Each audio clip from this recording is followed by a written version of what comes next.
Welcome to Ichiraku Ramen, and thank you for joining me for another journey into the world of shinobi. Before we begin, I want to give a huge thank you to everyone who listens, supports the channel, and enjoys these stories. Today's story is part 5 of Shadows That Bind.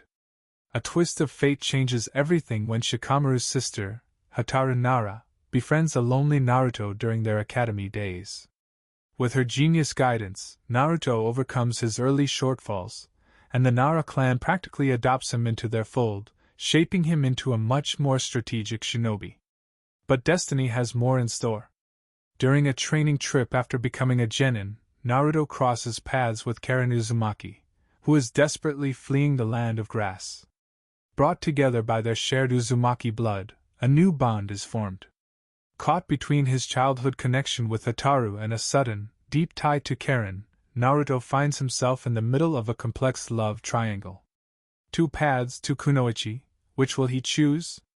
This is a fan-made story inspired by the world of Naruto.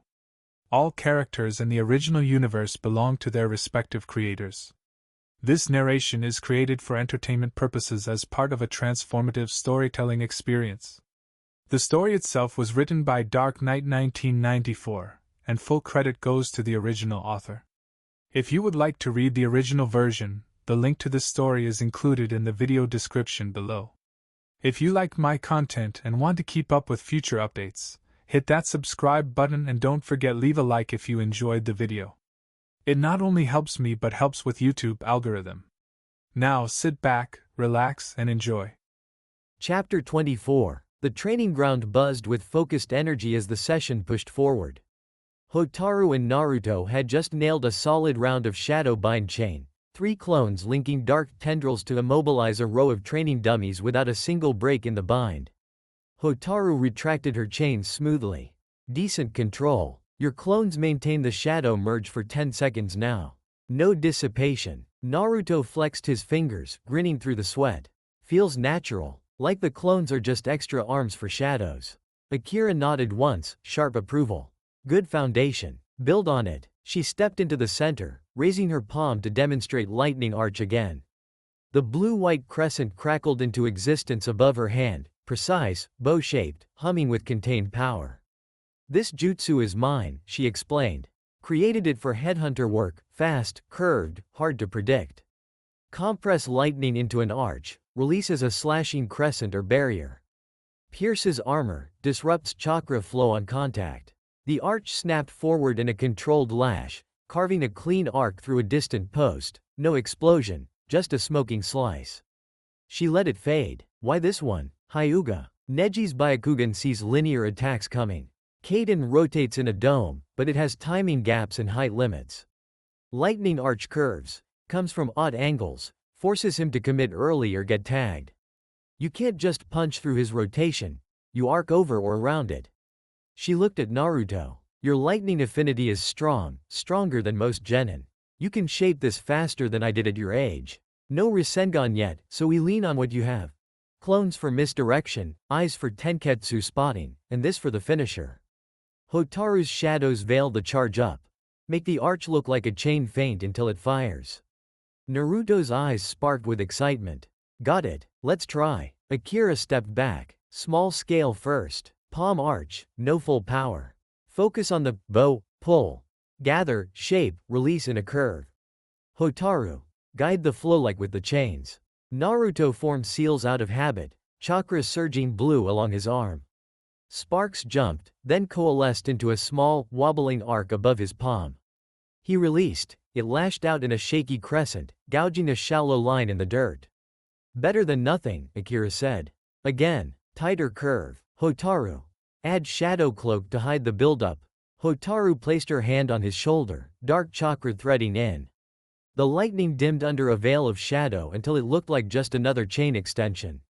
When Naruto fired, the hidden arch cracked out, striking a dummy with a sharp zap and leaving a charred cut. Naruto laughed, pumping a fist. That was killer. Neji's rotation won't know what hit it. Akira's expression stayed focused, but a faint glint of pride showed. Keep drilling. Chain it with your clones. Send shadow binds to pin, then arch from the side. Hotaru. Teach him the veil sync so he can do it solo later. Karin called from her spot, mid-stance with Shikamaru. If I sense his rotation spin up, I can call the timing. Hit the gap. Shikamaru twirled his staff lazily. Troublesome, but yeah. Pin, veil, arch. Simple. The team pushed on, lightning arcs snapping under shadow cover, chains whipping to set up angles, stances sharpening. No Rasengan in sight. Just raw team-built power, tailored to crack the Hyuga prodigy wide open. By the end of the session, Naruto could hold a stable palm arch for 5 seconds and veil it with partial shadow. Hotaru's chains now synced seamlessly with his clones for combo setups. Akira called time. Enough for today. Rest. Tomorrow we test it in live sparring. Neji thinks fate's on his side. We're going to show him bonds beat fate every time. Naruto wiped his face, pendant warm against his chest. He's gonna eat those words. Believe it. The team headed back, sweaty, sore, but unbreakable, month ticking down, finals drawing closer. The sun was dipping low over Konoha as Akira Kurosawa walked the quiet road home from the training ground, silver hair loose and catching the last golden light. Her steps were measured, tired but satisfied after a solid day of drilling lightning arch and shadow bind chain with the team. The faint hum of chakra exhaustion lingered in her limbs, but her mind was already turning toward tomorrow's live sparring. She rounded a bend near the Hyuga compound gates, high walls of traditional architecture, white banners fluttering gently, and nearly walked straight into a small group emerging from the side path. Hiyashi Hyuga stood at the front, flanked by 2 branch family guards and a young attendant. His expression was as impassive as ever, pale eyes fixed ahead until they landed on her. He stopped, the group halting behind him. Akira paused too, arms loose at her sides. No bow, no deference, just a neutral nod of acknowledgement. Kurosawa-san, Hiyashi said, voice even but carrying that inherent clan authority. I was informed of the confrontation on the street yesterday. Between your student, Naruto Uzumaki, and my nephew Neji. Akira met his gaze without flinching. No surprise showed on her face. Village gossip traveled fast, especially when it involved the Hyuga prodigy and the Jinchuriki. She shrugged one shoulder, tone flat and matter-of-fact. Neji called Naruto dead weight. Said fate would snap him like a weak link in the team finals. Hiyashi's brow furrowed the tiniest fraction, almost imperceptible. Neji spoke out of turn. The Hyuga way is discipline, not provocation in public. Akira let a small, cold smile touch her lips, not warm, not mocking, just knowing. Discipline or not, words have weight. And Naruto doesn't forget them. She took a single step closer, voice dropping low enough that only Hiyashi could hear clearly. So tell your nephew this. Naruto will teach Neji the true meaning of pain. Not because of fate or bloodline. Because he's got people who believe in him. People who trained him to break cages like the one Neji's trapped himself in. Hiyashi's eyes narrowed slightly, but he didn't interrupt. The guards shifted uncomfortably behind him. Akira continued, calm as ever. Your boy thinks rotation and Byakugan make him untouchable. We've spent the day building things that curve around rotations, veil under Byakugan sight, and hit from angles fate doesn't predict.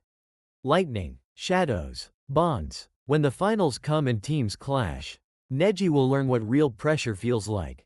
And he'll learn it from the dead weight he dismissed. She stepped back, giving a curt nod, respectful enough for a clan head, but no submission. Have a good evening, Hiyashi-sama. Akira walked past without another word, boots quiet on the stone path, leaving the Hyuga group in her wake. Hiyashi watched her go, expression unreadable. The attendant beside him whispered something low. One guard tensed as if expecting an order. But Hiyashi merely exhaled once, slow, controlled, and resumed walking toward the compound gates. Behind those pale eyes, a flicker of calculation turned. The Uzumaki boy, backed by a headhunter who once felled Orochimaru, and now armed with jutsu tailored to crack gentle fist. The month ahead had just grown more interesting. Hotaru tugged Naruto's wrist with that familiar, efficient grip, firm but not forceful, as they crossed the threshold of the Nara compound gates. The late afternoon sun slanted through the cedar trees, casting long shadows that danced across the gravel path like old friends. This wasn't the first time she'd pulled him inside like this. It had become routine over the past months, after training, after missions, after any day when Naruto looked like he needed more than just ramen and a bed to go home to. Naruto let himself be led. Black jacket still half-zipped from the day's sweat, high-collar green shirt rumpled but comfortable. His silver pendant swayed with each step, warming faintly against his skin as Hotaru's bracelet brushed close. He didn't resist, he never did anymore. Karin had peeled off earlier at the main road with a quick wave and a "see you tomorrow. Don't slack on the arch drills." Her necklace had given one last subtle pulse before she vanished around the corner toward her temporary lodging in the village. Shikamaru trailed a few paces behind, hands stuffed in his pockets, yawning openly. "Troublesome, dragging us here again. Mom's gonna make us help with dinner cleanup." Hotaru didn't reply, just kept walking, shadows stretching ahead of them like it knew the way better than anyone. The front door slid open before they reached it.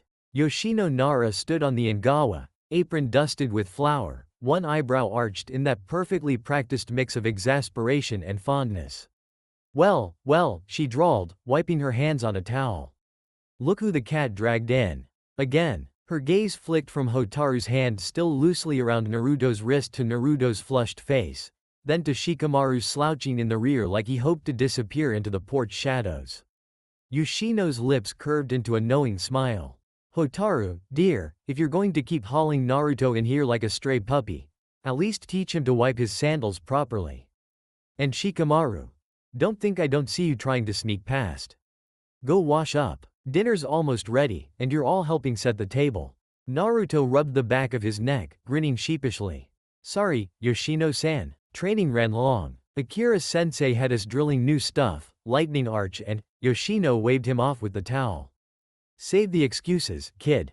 I know the drill by now. You too." She pointed at Hotaru and Naruto, "inside before you track dirt everywhere. And don't think I haven't noticed how often my daughter forgets to let go of your hand lately." Hotaru's ears went faintly pink, but her expression stayed perfectly calm.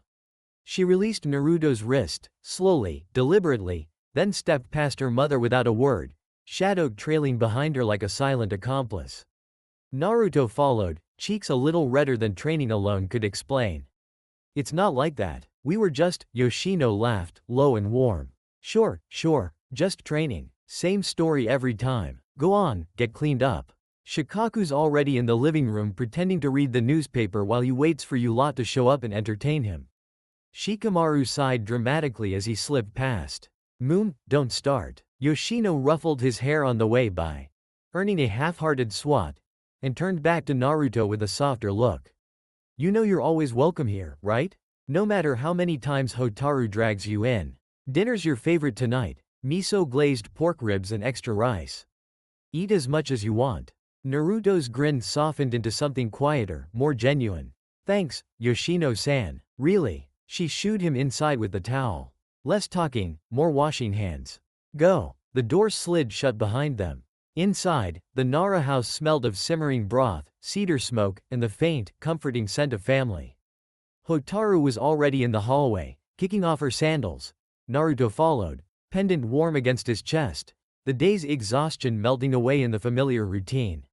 Shikamaru muttered something about troublesome mothers, but headed for the sink anyway.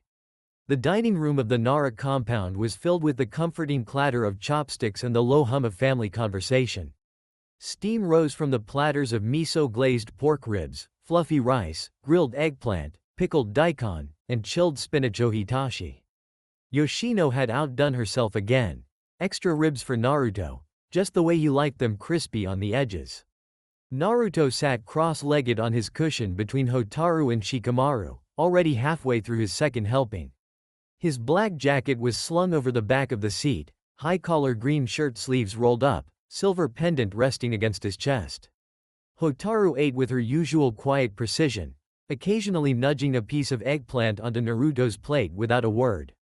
Shikamaru slouched across from them, picking at his food like it was a chore, but his chopsticks kept moving. Shikaku leaned back against the wall, sake cup in hand, watching the table with half-lidded eyes. Quiet day at the office. Mostly paperwork, but the Hokage's been moving fast on security. Yoshino refilled Naruto's rice bowl before he could ask, her smile warm. "Eat, kid. You've been training like a demon. Akira doesn't let up." Naruto mumbled a muffled, "thanks," around a mouthful, cheeks puffed. For the past few months, this had been routine. Training all day, Hotaru tugging him through the gates, just for dinner, and somehow he never left. The first time it happened, Yoshino had simply added an extra futon in the guest room and said, "You're staying tonight." No arguments. One night turned into weeks, then months. No big speeches. The Naras just made room. Shikamaru took a slow sip of sake. New measures are rolling out after the forest phase. More Anbu patrols around the village perimeter, especially near the exam tower and foreign delegation areas. Chakra sensors on all major gates, tuned for foreign signatures and sealed curse marks. Barrier seals going up on the stadium itself for the finals. Team versus team format means bigger crowds, bigger risks. Hokage's not taking chances with Orochimaru still slithering around out there. Hotaru set her chopsticks down neatly. Makes sense. Akira-sensei cut his arm off, literally. He won't forget that easily. Yoshino chuckled, passing Shikamaru more ribs even though he pretended not to want them. That woman never changes. Still the same Akira who used to sneak in here with little Naruto when he was 5, teaching him basic tricks while Shikamaru pretended not to notice. Naruto's face went pink. Yoshino-san, oh hush, she teased, patting his head. You were adorable. Still are. Just taller and hungrier. Shikamaru snorted into his soup. Troublesome. But yeah, the Hokage's also cross-checking foreign Genin rosters again. Sound and sand teams are under extra scrutiny. No more surprises like Kabuto slipping through. Shikamaru nodded. Smart. With the finals being full team elimination, one bad actor could turn the bracket into chaos. But Konoha's ready. We've got Akira training you kids, the Nara clan on alert, and the Hokage's eyes open wide.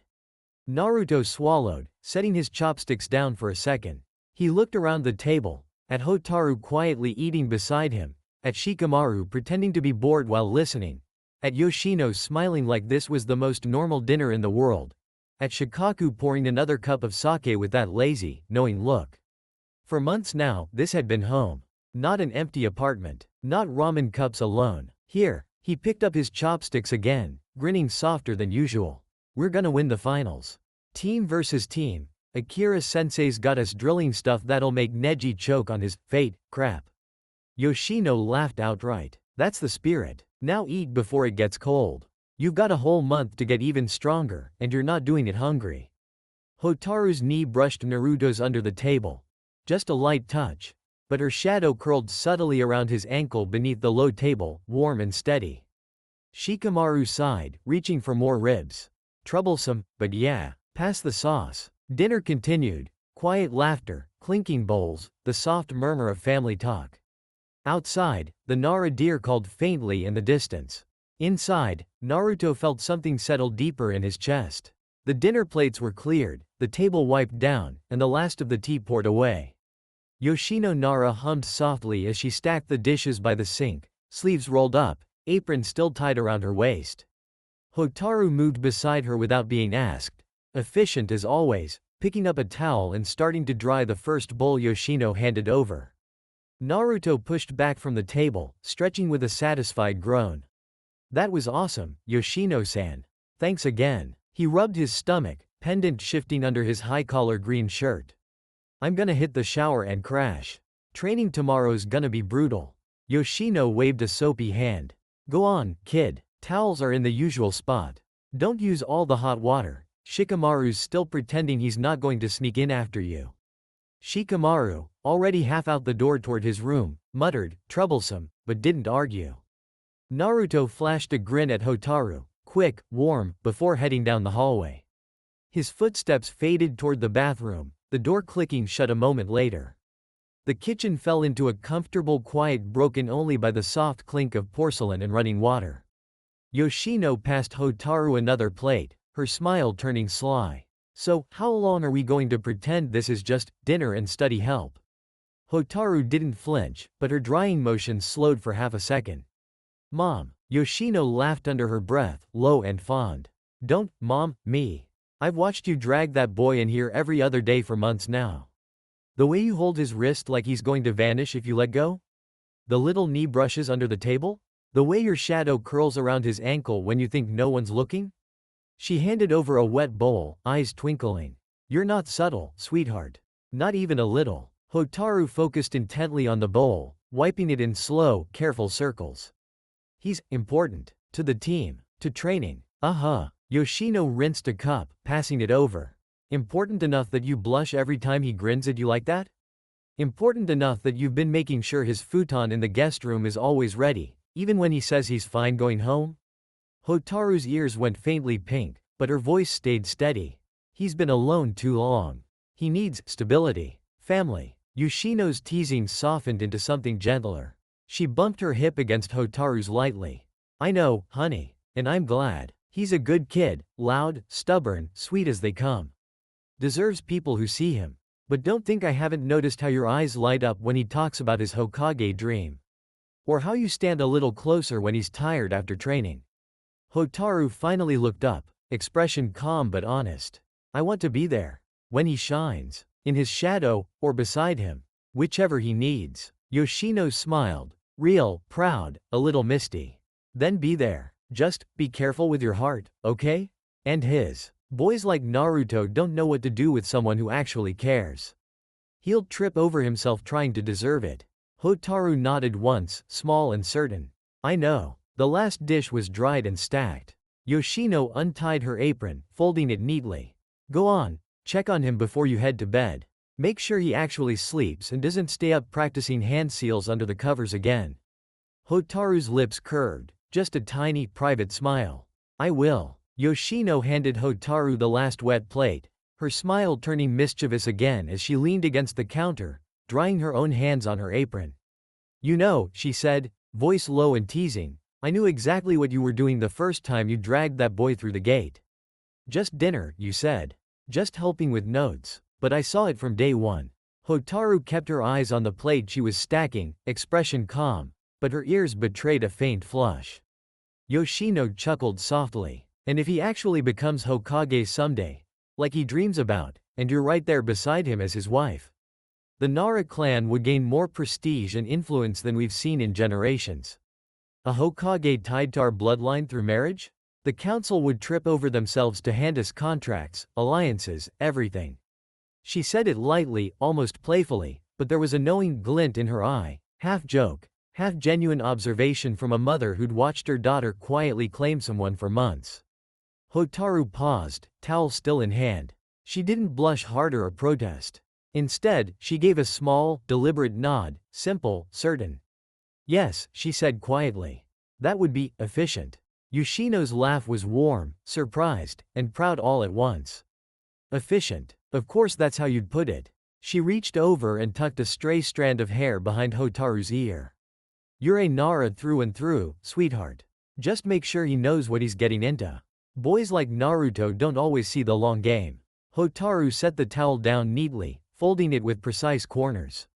He will. When he's ready. She turned toward the hallway, already moving with that quiet purpose. I'm going to take my shower now. Yoshino watched her go, shaking her head with a fond smile. Good night, dear. Tell him not to stay up practicing hand seals again. He needs sleep if he's going to be Hokage someday. Hotaru didn't reply, but the corner of her mouth curved, just a tiny, private smile, as she disappeared down the hall. The house settled into nighttime quiet. The soft patter of water from the bathroom where Naruto was finishing up, the faint rustle of deer outside, and the lingering warmth of dinner and family talk. Hotaru headed for her own shower, the day's training and teasing words still humming in her mind. Efficient. Yes. And something more. She'd make sure of it. Hotaru stepped out of the bathroom, steam still clinging to the air, towel wrapped snugly around her as she padded quietly down the hall. The house had settled into its nighttime hush, the faint creak of settling wood, the distant call of a deer outside, the soft rhythm of rain starting to patter against the roof. She paused at the door to the guest room, hand on the sliding panel. Inside, Naruto was already out cold, sprawled on his futon, one arm flung over his head, mouth slightly open, snoring in that low, steady way that meant he'd crashed hard after dinner and the long day of training. His black jacket hung over a chair, high-collar green shirt rumpled from the day's sweat, pendant resting against his collarbone as his chest rose and fell. Hotaru slid the door open just enough to slip inside, then closed it silently behind her. The room was dim, lit only by the faint glow of a lantern left burning low in the corner. She dried off quickly, hanging the towel on the back of the chair, then pulled on her simple sleep clothes, loose shorts and a soft, oversized shirt she'd borrowed from the laundry pile months ago. It still smelled faintly of Naruto's soap, the one Yoshino kept stocked for him. She moved without hesitation, steps light on the tatami. Naruto didn't stir. Hotaru knelt beside the futon, watching him for a moment, blonde hair messy across his forehead, whisker marks stark in the low light, the faint tension of the day finally smoothed from his face in sleep. Her shadow stretched across the floor, curling gently around the edge of his blanket like a quiet claim. Then she lifted the edge of the covers and slid in beside him. The futon dipped under her weight.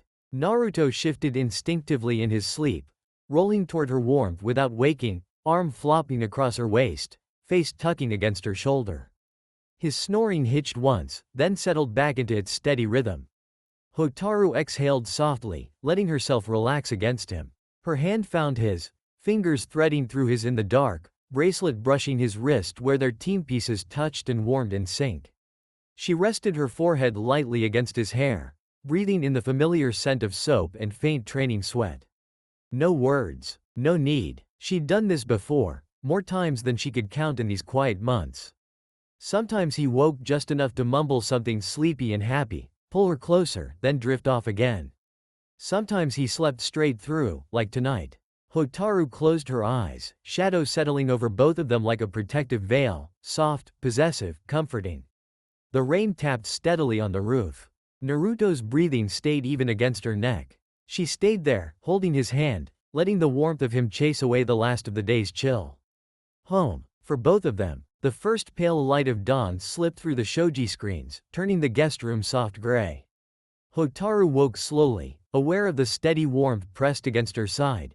Naruto still out cold, arms slung loosely over her waist, face tucked into the crook of her neck, snoring in quiet, even puffs.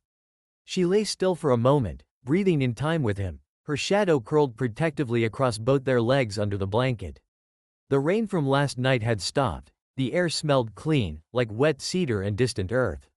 Her bracelet rested against his wrist where their hands had stayed linked through the night, the faint chakra warmth between their timepieces a subtle reminder. Hotaru shifted carefully, sliding out from under his arm without waking him yet. She slipped from the futon, bare feet silent on the tatami, and moved to the small dresser where she'd left her clothes the night before. She dressed quickly and efficiently, dark training pants, a fitted long-sleeved top in deep green, one of the practical pieces Yoshino had insisted on during that shopping trip, hair tied back in a neat ponytail. Her sickle chains were already coiled at her hips, ready for the day. Naruto mumbled something incoherent in his sleep, rolling onto his stomach, blonde hair spiking wildly across the pillow. Hotaru paused, watching him with that quiet, steady gaze she'd worn since the first day she'd corrected his notebook. She knelt beside the futon again, reaching out to nudge his shoulder, gentle but firm. Naruto, he grumbled, burying his face deeper into the pillow. 5 more minutes. Hotaru's lips curved, just the tiniest hint of a smile. She nudged again, fingers brushing his whisker mark. Training starts soon. Akira-sensei doesn't wait. Naruto cracked one blue eye open, blinking blearily up at her. For a second he just stared, sleep fogged, confused, then recognition hit, and his whole face lit up despite the grogginess. Hotaru, mornin'. His voice was rough with sleep, grin sleepy and crooked. He stretched, arms over his head, pendant sliding across his chest. You stayed again? She nodded once, calm as ever. I did. He sat up slowly, rubbing his eyes, hair even messier now. Feels nice, waking up with you here. No teasing, no awkwardness, just honest, 12-year-old sincerity. Hotaru didn't blush, but her shadow brushed his ankle under the blanket, soft, reassuring. Get dressed. Yoshino's making bentos. We need to eat before we meet the team. Naruto grinned wider, already scrambling out of the futon. Right, lightning arch drills today. Gonna nail that curve. He grabbed his clothes from the chair, black jacket, high-collar green shirt, and headed for the small changing screen in the corner, still talking half to himself about combo ideas with clones and chains. Hotaru stood, folding the blanket neatly, her movements precise. But she lingered a second longer than necessary, watching him disappear behind the screen. The day waited, training, drills, the looming finals, Neji's smug words still echoing somewhere in the back of her mind. She would make sure Naruto shined brighter than any of it. And she'd be right there, in his shadow, beside him, every step. She slid the door open a crack, the smell of breakfast already drifting down the hall. "Come on," she called softly. "Before Shikamaru eats all the rice." Naruto's laugh echoed from behind the screen, bright, alive, home. The morning began. The Nara compound kitchen was already alive with morning light and the quiet clatter of breakfast when Hotaru and Naruto stepped in. Yoshino had set the low table early, simple but hearty: steamed rice, grilled mackerel, miso soup with tofu and wakame, pickled plums, and a big plate of tamagoyaki cut into neat slices. Shikamaru sat at the head, newspaper folded beside his bowl, sipping tea with his usual half-lidded calm. Shikamaru was already there, slouched over his rice like it was a personal offense, chopsticks moving slowly. Yoshino looked up from pouring more tea and smiled, warm, knowing. "There you two are. Thought you'd sleep through the whole morning. Sit, eat. Bentos are packed and ready by the door." Hotaru slid onto her cushion with practiced grace, gesturing for Naruto to take the spot beside her. He dropped down gratefully, already reaching for the tamagoyaki. "Morning, everyone. Smells awesome, Yoshino-san." Shikamaru gave a low grunt of acknowledgement without looking up from his tea. "Morning, brat. Sleep well?" Naruto grinned around a mouthful. "Best sleep ever." Yoshino's eyes twinkled as she passed Naruto an extra piece of mackerel. "Good. You'll need the energy. Akira's not going to go easy on you today." Hotaru ate quietly, methodically, her knee brushing Naruto's under the table. Just a light, familiar contact. No one commented. By now, the family was used to it.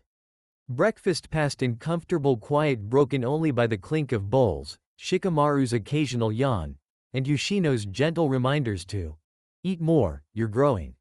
When the bowls were empty and tea finished, Hotaru stood first. "We're heading out." Yoshino handed them each a neatly wrapped bento. "Don't skip lunch. And tell Akira I said hello, and that she owes me tea for stealing my daughter every day." Naruto laughed, slinging his bento pouch over his shoulder. "Will do." Shikamaru dragged himself up last, muttering, "Troublesome morning," but falling in step behind them as they left the compound gates. The walk to the training ground was familiar, gravel crunching underfoot, morning mist still clinging to the trees, the faint scent of pine and earth. Naruto walked between Hotaru and Shikamaru, hands behind his head, already talking about lightning arch combos. Hotaru listened, nodding occasionally, her bracelet glinting in the sun.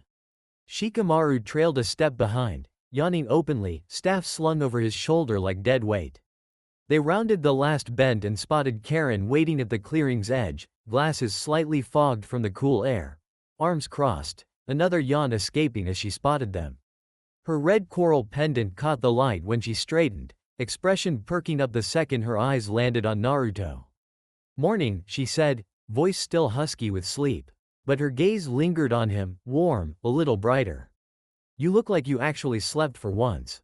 Naruto grinned, waving. "Yeah, best night in forever. You?" Karin adjusted her glasses, falling in beside him as they entered the clearing.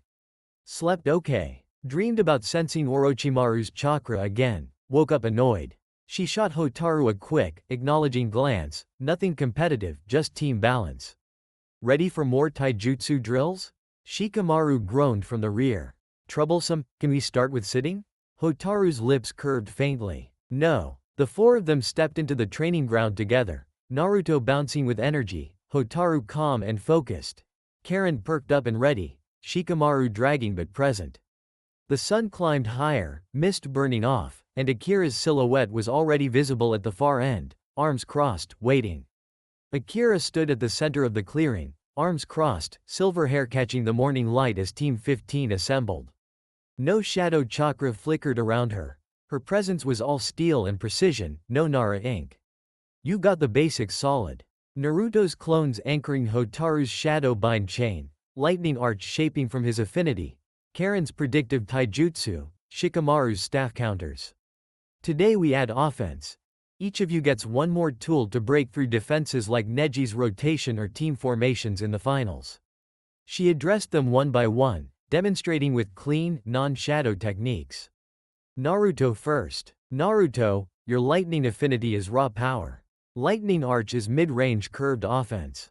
For close-up, add wind release, Gale Palm. She thrust her palm forward. Wind chakra compressed into a sharp burst that slammed a dummy back with a crack of air, splintering wood. Compress wind in your palm. Releases a pushing blast or slashing gust. Break guards. Knock enemies off balance. Combo with clones for multi-angle pressure. No Rasengan yet. This fits your style. Fast, high volume, overwhelming. Naruto cracked his knuckles. Wind palm? Hell yeah. I can feel the push. Let's go. Hotaru next. Hotaru, your chains and shadows are control. For offense, Shadow Needle Barrage. She raised her hand. Shadows spiked upward in thin, piercing needles, impaling a dummy in rapid stabs before retracting. Condense shadow into needles, fast, thin, high penetration. Launch from your own shadow or link through Naruto's clones for surprise angles. Target joints, Tenketsu, vitals. Lethal or non-lethal, your call. Hotaru nodded. Efficient. I'll weave it with chains, needles distract, chains bind. Karin's turn. Karin, your sensing gives intel. Turn it into offense. Chakra chain lash. Akira extended her arm. Red chakra chains uncoiled from her wrist, whipping forward like a lash, scorching a line across a dummy. Shape chakra into chains, extend, lash, bind, pull. Use sensing to predict dodges and hit weak points.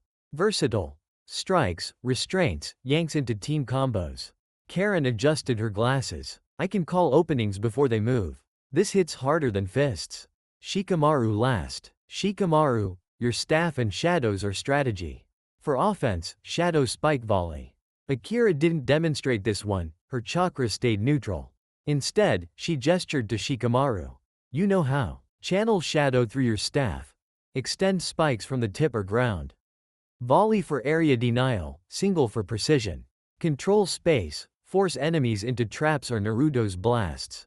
Shikamaru sighed. Troublesome, but yeah, less running. Akira stepped back. Drill hard. 1 hour solo, then combos. Naruto, Gale Palm with clones for multi-blasts. Hotaru, needles through chains. Karin, lash with sensing calls. Shikamaru, spikes to set up binds. In team versus team finals, Neji's rotation can't block everything at once. Naruto grinned. Wind palm, shadow needles, chakra lash, shadow spikes. Neji's gonna hate us. Hotaru's lips curved faintly. Efficiently. Karin smirked. And painfully. Shikamaru muttered, troublesome Hyuga, but yeah. The clearing erupted. Wind bursts cracking air, shadow needles hissing, chakra chains whipping, shadow spikes erupting from Shikamaru's staff. Akira watched. No shadows from her, just sharp corrections and tactical advice. Inside Hiruzen's office, the air was thick with the scent of old scrolls and pipe smoke. The third Hokage sat behind his desk, hands folded, eyes tired but sharp as he regarded the white-haired man lounging against the wall opposite him. Jiraiya, the toad sage, scratched at his chin, his usual grin subdued into something more serious. Hiruzen, I've been thinking. The kid's got potential, raw, wild, but there. The fox's power, the Uzumaki blood, that stubborn streak. I want to take him as an apprentice. Train him properly. Away from the village for a bit. He needs more than academy drills and whatever Akira's throwing at him. Hiruzen exhaled a long plume of smoke from his pipe, gaze steady. Jiraiya, I appreciate the offer. Truly. But Akira would probably not allow that. Period. Jiraiya's eyebrows shot up, surprise flickering across his face. Not allow it? Since when does Akira Kurosawa get veto power over my decisions? I'm the kid's godfather, old man. And I'm offering to teach him sealing, toad summons, the works. Hiruzen set the pipe down carefully, leaning forward. Since she basically looked after him since he was 6. Jiraiya blinked. 6? I knew she checked in sometimes, but Hiruzen shook his head slowly. More than checked in. When the orphanage turned him away, when the villagers crossed the street to avoid him, when the academy instructors dragged their feet on extra lessons, she stepped in. Quietly. Paid for supplies out of her own pocket. Arranged private tutoring when no one else would touch him. Showed up at his door with ramen and stories when he was alone on his birthday. Babysat when the Anbu rotations left gaps. She sponsored him through the academy, made sure he had clothes that weren't rags, food that wasn't expired rations. He paused, letting the weight settle. Akira didn't just watch from afar, Jiraiya. She was the closest thing to family Naruto had in those years. The one constant when the village treated him like a curse. She fought tooth and nail to keep him safe, to give him a chance. And now? She's his sensei. She's built a team around him, Hotaru Nara, Karin Uzumaki, Shikamaru. Bonds that actually mean something. She's pushed him harder than anyone because she believes in him more than anyone. Jiraiya rubbed the back of his neck, looking suddenly uncomfortable. I didn't realize it went that deep. Hiruzen picked up his pipe again, tapping the ash into a tray. She defeated Orochimaru once, alone. The only one besides you to force him to retreat. She's never failed a mission. And she treats Naruto like her own. If you tried to take him for a long-term apprenticeship, she'd fight you on it. Not with words. With that tanto of hers, if she had to. Jiraiya let out a low whistle, half amused, half resigned. Damn, the headhunter mama bear. Didn't see that coming. Hiruzen smiled faintly, small, tired, fond. She's protective, fiercely so. And Naruto needs that more than another teacher right now. Let her have him for the exams, the finals. After, we'll talk again. Jiraiya pushed off the wall, hands in his pockets. Fair enough. But tell her, if she ever needs help with the kids' training, my door's open. No strings. Hiruzen nodded once. I'll pass it along. Jiraiya turned for the window, pausing at the sill. She's doing better by him than I ever did. The Hokage's office door slid open with a soft click, admitting Akira Kurosawa alone. She stepped inside without fanfare, silver hair catching the late afternoon light filtering through the windows, expression calm but sharp. Her eyes flicked first to Hiruzen behind the desk, then to Jiraiya leaning against the wall, arms crossed and looking unusually serious. Akira raised one eyebrow at the sight of the toad sage. Didn't expect company. Hiruzen exhaled a thin stream of pipe smoke, gesturing her forward. Akira, your timing is impeccable. Report on the forest incident. Akira moved to the center of the room, posture straight, voice clipped and professional. Orochimaru ambushed Team 7 in the Forest of Death. Sasuke targeted for the curse mark. My team, Team 15, stumbled into the engagement. We intervened.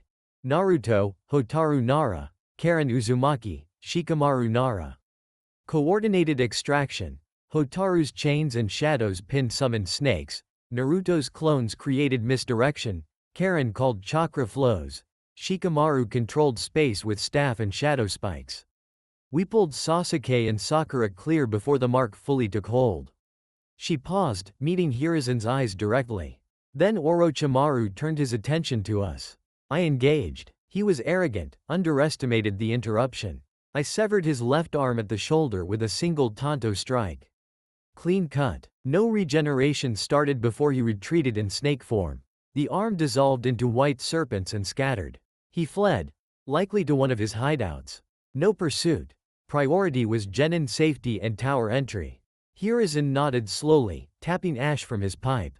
Casualties? None on our side. Team 7 stabilized, curse mark suppressed. Team 15 took minor chakra strain but no injuries. We broke the forest record on entry time. Proctors confirmed. Jiraiya let out a low whistle, pushing off the wall. You actually carved a piece off the snake? Damn, Akira. Still got that edge. Akira's eyebrow stayed raised, gaze shifting to him. You sound surprised. Hiruzen cleared his throat, motioning to Jiraiya with his pipe. Jiraiya came to discuss Naruto. He wishes to take the boy as an apprentice, long-term training, sealing arts, toad summons, the full package. Akira's expression didn't change, but the air in the room seemed to sharpen. She crossed her arms, voice flat. No. Jiraiya blinked. Hold on. Hiruzen raised a hand, cutting him off gently. I already told him you would likely refuse. But he asked why, so explain it yourself, Akira. Akira met Jiraiya's eyes, steady, unyielding. Because I've looked after him since he was 6. Not visits. Not occasional checks. Every time the orphanage turned him away, every time the villagers crossed the street, every birthday he spent alone, Every academy day when instructors dragged their feet, I was there. I paid for his supplies when the village wouldn't. Arranged tutors. Brought ramen and stories when he cried himself to sleep. Babysat when Anbu rotations left gaps. Sponsored him through the academy so he had a chance. I fought to keep him alive and fed and believing he was worth something when the entire village said otherwise. Her voice stayed even, but the weight behind it was unmistakable. Now he's my student, my responsibility. I built a team around him, Hotaru, Karin, Shikamaru. Bonds that actually mean something. He's progressing, fast, because he trusts us. Because he knows we won't abandon him. You want to take him away for months? Years? For training? No, not while I'm breathing. Jiraiya rubbed the back of his neck, looking suddenly smaller. I didn't realize how deep it ran. You thought you could swoop in as the godfather who shows up once every few years, Akira finished quietly. He's not a project. He's a kid who finally has people who stay. Hiruzen exhaled another plume of smoke.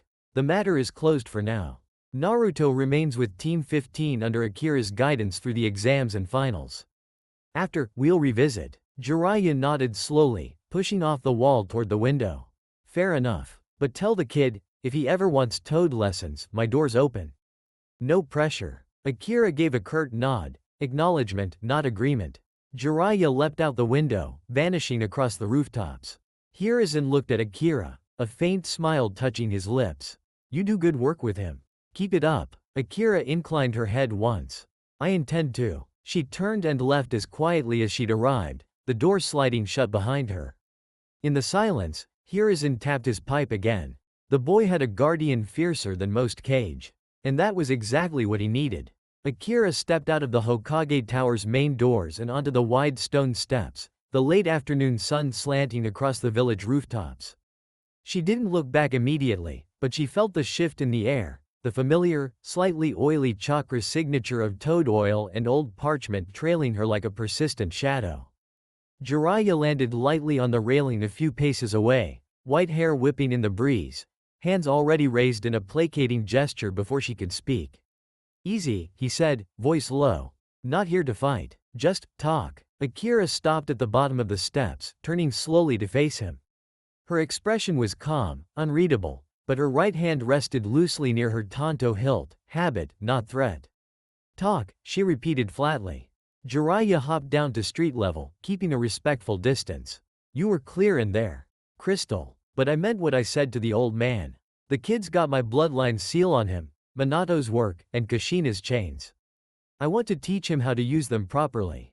Not take him away forever. Just give him the tools he needs before the finals turn ugly.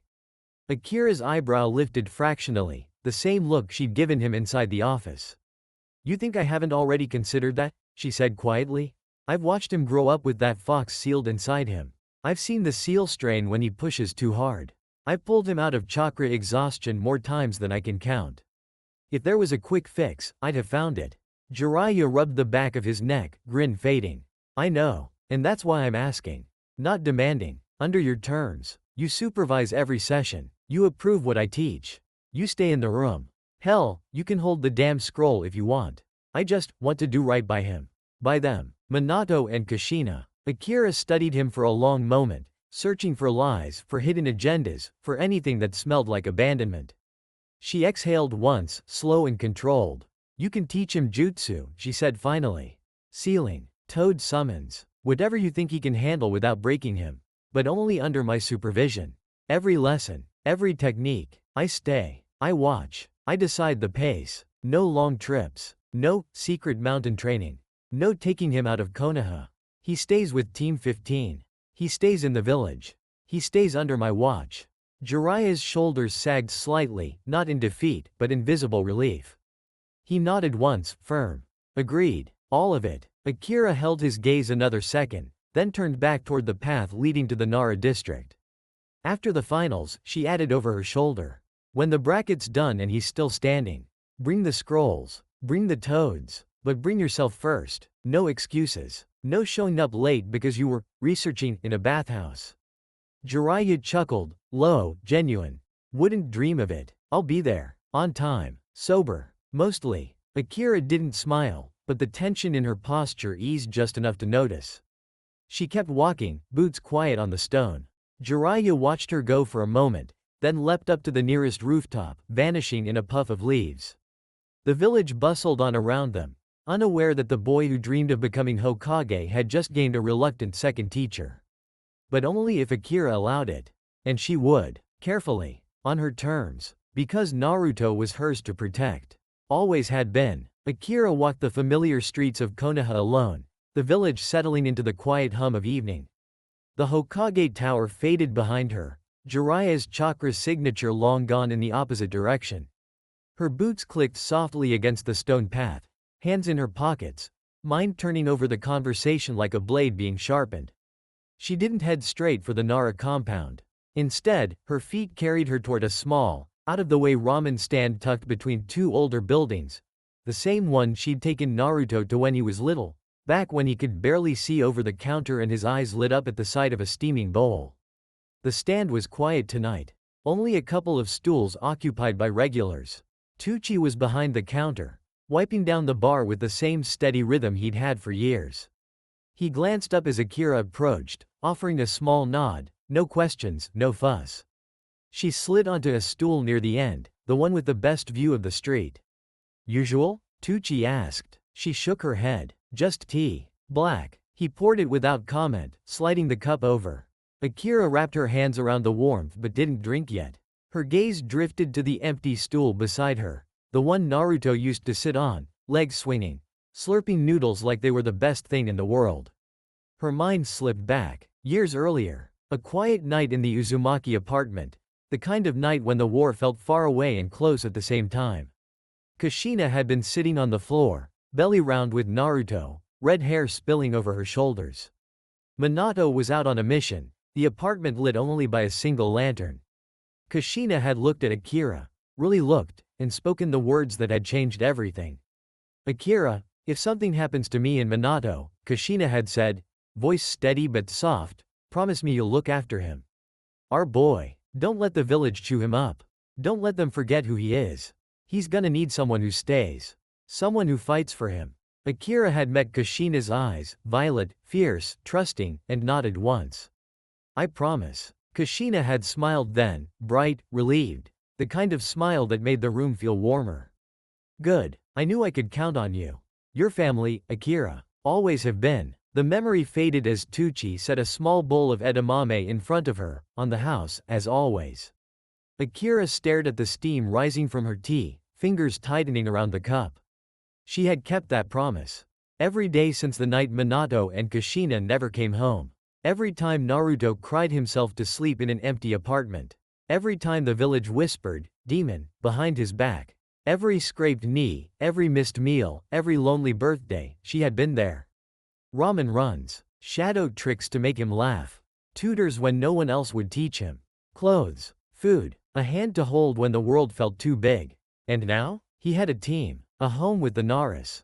A future she would carve out with her own hands if she had to. Akira took a slow sip of tea, the bitterness grounding her. She'd kept the promise. And she wasn't done yet. Tucci leaned on the counter, voice low. You okay, Akira? You look like you're carrying the village on your shoulders again. She set the cup down, managing a small, tired smile. Just thinking about an old promise. And making sure I keep it. Tucci nodded, understanding without needing details. Kid's lucky to have you. Akira looked out at the street, lamps flickering on, people heading home. No, she said quietly. I'm the lucky one. She finished her tea, left payment on the counter, plus a generous tip, and stood. Akira pushed open the door to her small apartment on the edge of the Nara district, the quiet click of the latch echoing in the empty space. The place was sparse, functional, like her. A low table, a futon rolled in the corner, a few sealed weapon racks, a single shelf of mission scrolls and a worn copy of an old headhunter tactics manual. No decorations, no clutter, just enough to rest and prepare. She kicked off her boots at the Gencon, hung her flak jacket on the hook, and moved to the kitchenette. A quick kettle of water for tea, black, no sugar. She carried the steaming cup to the low table, sank cross-legged onto the cushion, and pulled out a small notebook from her pocket. The pages were filled with neat, precise handwriting, training notes, jutsu progress, observations on each genin. She flipped to the latest entries, pen tapping lightly against the paper as she reviewed. Naruto Uzumaki, lightning arch. Stable palm size, 7-second hold, curved release improving. Needs tighter compression to avoid backlash. Gale palm, new, wind burst demonstrated, good initial push. Clone multiplication will make it devastating. Focus on timing with chains. Clones as anchors. Excellent relay for Hotaru's shadow bind chain. No personal shadow affinity, as expected. Chakra seeing eyes. Raw, untrained. Can spot tenketsu gaps but overloads under stress. Drill control. Overall. Raw power plus volume plus heart. Biggest asset and biggest risk. Push offense, teach control. Hotaru Nara. Shadow bind chain. Mastered sync with Naruto's clones. 12-second full bind. Shadow needle barrage, new, rapid pierce, good penetration. Integrate with chains for distraction, bind combo. Overall. Calm, efficient, precise. Protective of Naruto, use it. She's the anchor for the team. Karin Uzumaki. Taijutsu stances. Improving predictive counters. Sensing plus timing strong. Chakra chain lash. New, Uzumaki-styled chains manifesting. Good range and pull. Sensing makes it deadly accurate. Overall. Intel Queen. Keep her on Overwatch but push offensive use. She's stronger than she thinks. Shikamaru Nara. Staff counters. Lazy but effective. Shadow spike volley. New, area denial solid. Used to set up traps. Overall. Brain of the team. Drag him out of complacency, make him lead combos. Akira leaned back, tea cooling in her hands. She stared at the ceiling beams for a long moment. They had the power, raw, latent, growing fast. Naruto's stamina and affinity, Hotaru's shadow mastery, Karin's sensing and chains, Shikamaru's strategy. They had the planning. Combos tailored to break high defense opponents like Neji, overwhelm rotation with multi-angle chains plus wind blasts plus chakra lashes plus spikes. They had the bonds. Real ones, the kind that didn't break under pressure. And they had time. 1 month until the finals. Team versus team. No holding back. She took a slow sip of tea, the bitterness grounding her thoughts. They were ready to be pushed harder. Tomorrow. Live sparring, full combos against her. No mercy. Test the new offensive jutsu in real time. See where they cracked, then fix it. Akira closed the notebook, set it aside, and stood. She unrolled her futon, changed into simple sleep clothes, and lay down, hands behind her head. The village was quiet outside. Somewhere in the Nara compound, Naruto was probably already snoring. Hotaru curled beside him like she had for months. Karin in her temporary lodging, practicing chain shapes in the dark.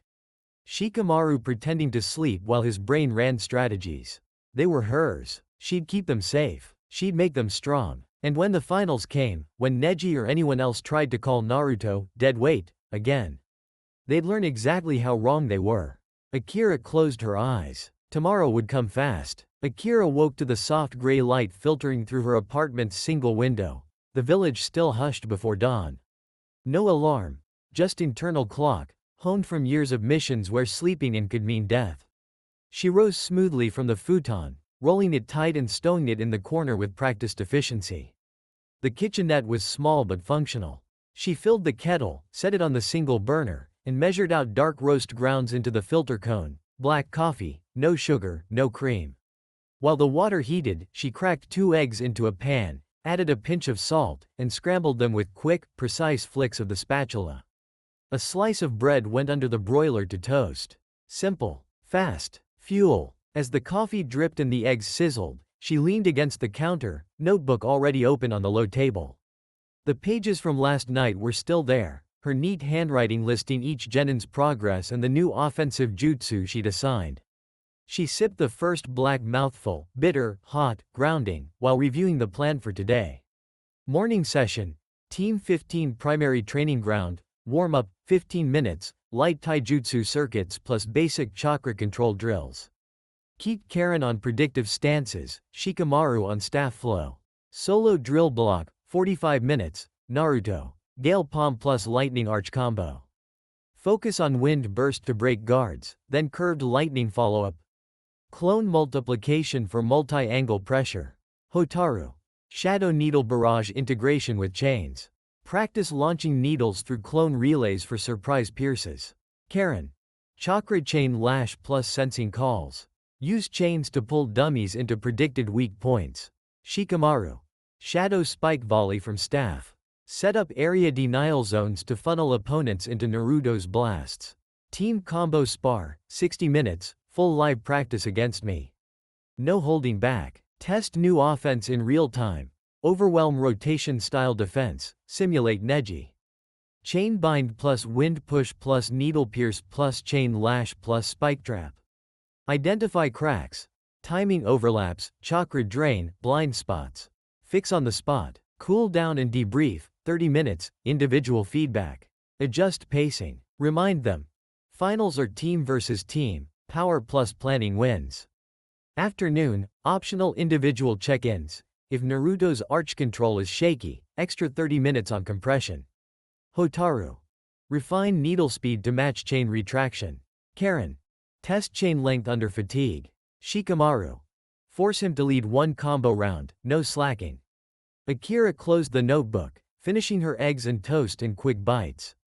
The coffee went down in 3 long pulls, fuel for the day. They had the power. Naruto's endless stamina and affinity, Hotaru's shadow precision, Karin's sensing and chains, Shikamaru's brain. They had the planning.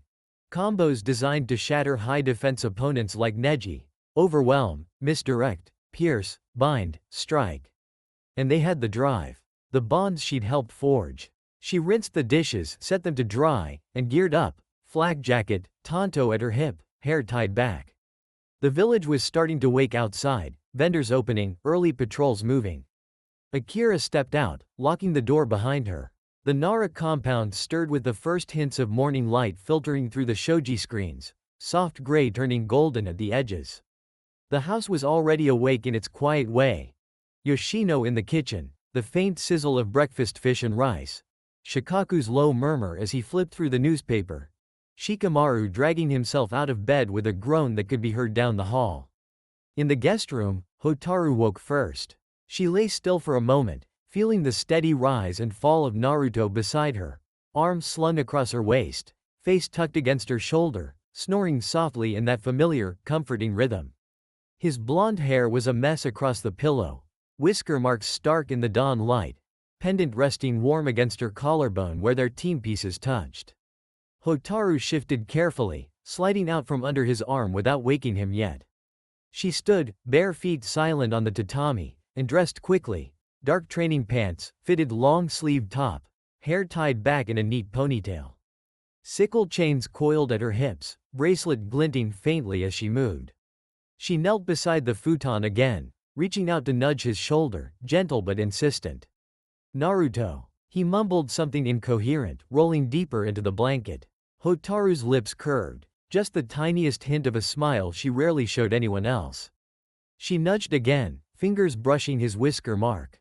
Naruto. Time to wake up. One blue eye cracked open, bleary and confused, then focused on her. Recognition hit, and his whole face lit up, sleepy grin spreading wide. "Mornin', Hotaru." His voice was rough with sleep, thick and happy. He stretched, arms over his head, joints popping. "Already up? You sleep okay?" She nodded once. "I did. You snored less than usual." Naruto laughed, bright, unfiltered, rubbing his eyes as he sat up. "Hey, I can't help it. Training yesterday was killer. Gale Palm, Lightning Arch. I can feel it buzzing already." Hotaru stood, offering him a hand. "Then get ready. We have drills today. Akira-sensei wants the new jutsu tested in sparring. We'll get stronger. All of us." Naruto took her hand, letting her pull him to his feet with that familiar, efficient tug. He didn't let go right away, fingers lingering a second longer than necessary, grin softening into something warmer. "Yeah, stronger. For the finals. For the team." He squeezed once before releasing. "For you too, right?" Hotaru's expression stayed calm, but her shadow brushed his ankle under the blanket, soft, possessive, reassuring. "Always." She turned toward the door. "Wash up. Yoshino's making breakfast. Bentos are packed. We'll leave in 20. Naruto bounded after her, already talking a mile a minute. "Think I can curve the Gale Palm around her chains today? Like, wind push to scatter him, then lightning arch through the gap?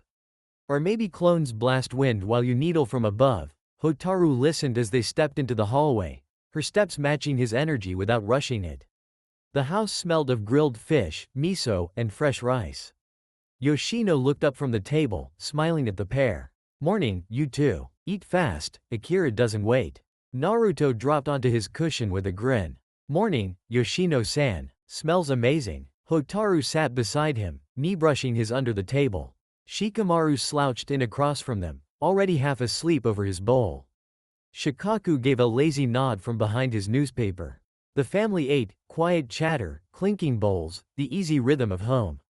Naruto shoveled rice and fish like he was fueling a war, talking between bites about combo ideas, eyes bright with excitement. Hotaru ate neatly, listening, nodding, her shadow curling just a little closer to his feet. Today they would train. Today they would grow stronger. Chapter 25. The training ground was already bathed in crisp morning sunlight by the time Team 15 arrived, gravel crunching under their feet. Mist burned off, the familiar circle of training posts and scarred earth waiting like an old friend.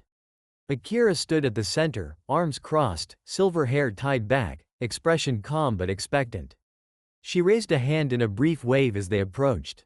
Morning, she called. You're on time. Good. Let's not waste it. Naruto bounded forward first, already bouncing on his toes, black jacket unzipped over his high-collar green shirt.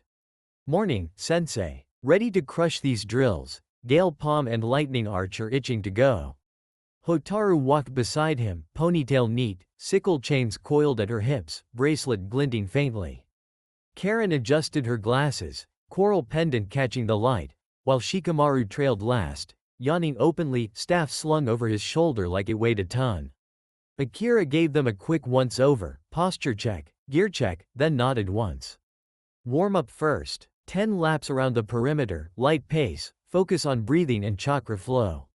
No talking. Feel your new jutsu building in your coils. Go. The 4 genin fell in line without complaint. Naruto set the pace, fast but controlled, Hotaru matching him stride for stride. Karin right behind. Shikamaru bringing up the rear with a sigh but keeping up. Akira watched them circle, noting form. Naruto's energy still a little wild, Hotaru's steps precise.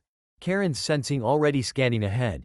Shikamaru's laziness masking perfect efficiency. When they finished, breathing steady but warmed up, Akira stepped forward. Drill block. 1 hour solo, then we combine. No slacking, finals are team versus team. You need offense that hits hard and fast.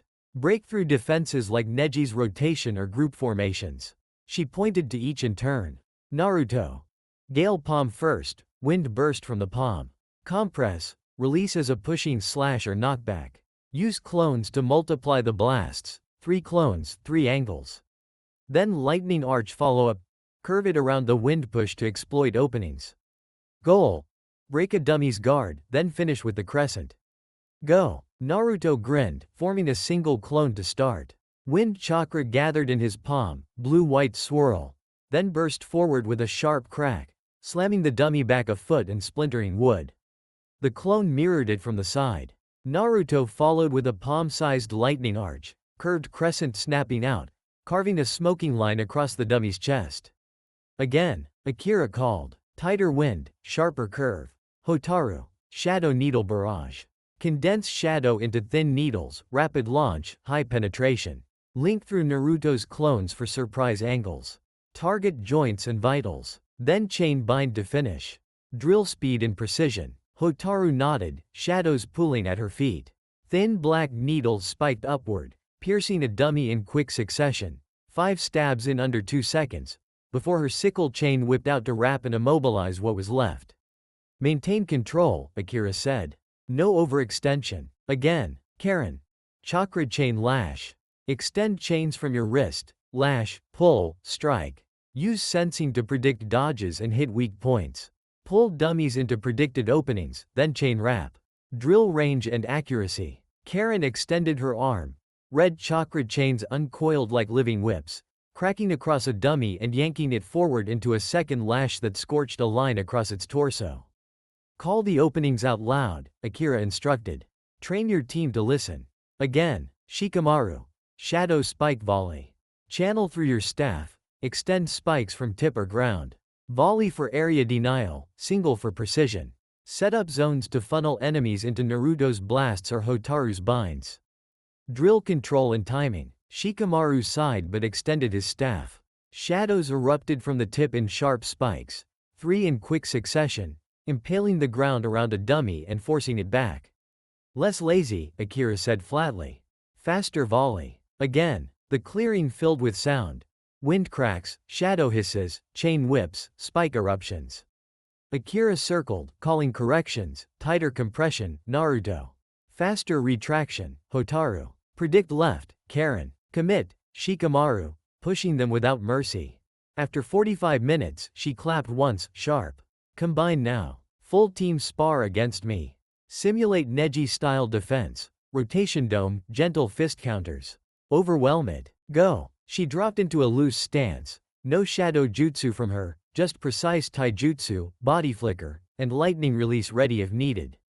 Naruto grinned wide. Finally. Let's do this. Hotaru's shadow stretched. Karin called, rotation spin up, left side weak. Shikamaru sighed. Troublesome, but here we go. Team 15 moved as one, clones popping, wind bursting, needles spiking, chains lashing, spikes erupting, attacking from every angle. Akira met them head-on, deflecting, dodging, countering, but a small, satisfied glint showed in her eyes. Akira paused mid-step during the combo spar, raising a hand to halt the team. Wind from Naruto's last gale palm still swirled dust across the clearing, Hotaru's shadow needles retracting into the ground, Karin's chakra chains coiling back into her wrist, and Shikamaru's shadow spikes dissolving with a faint hiss. The 4 genin froze, breathing hard, eyes on their sensei.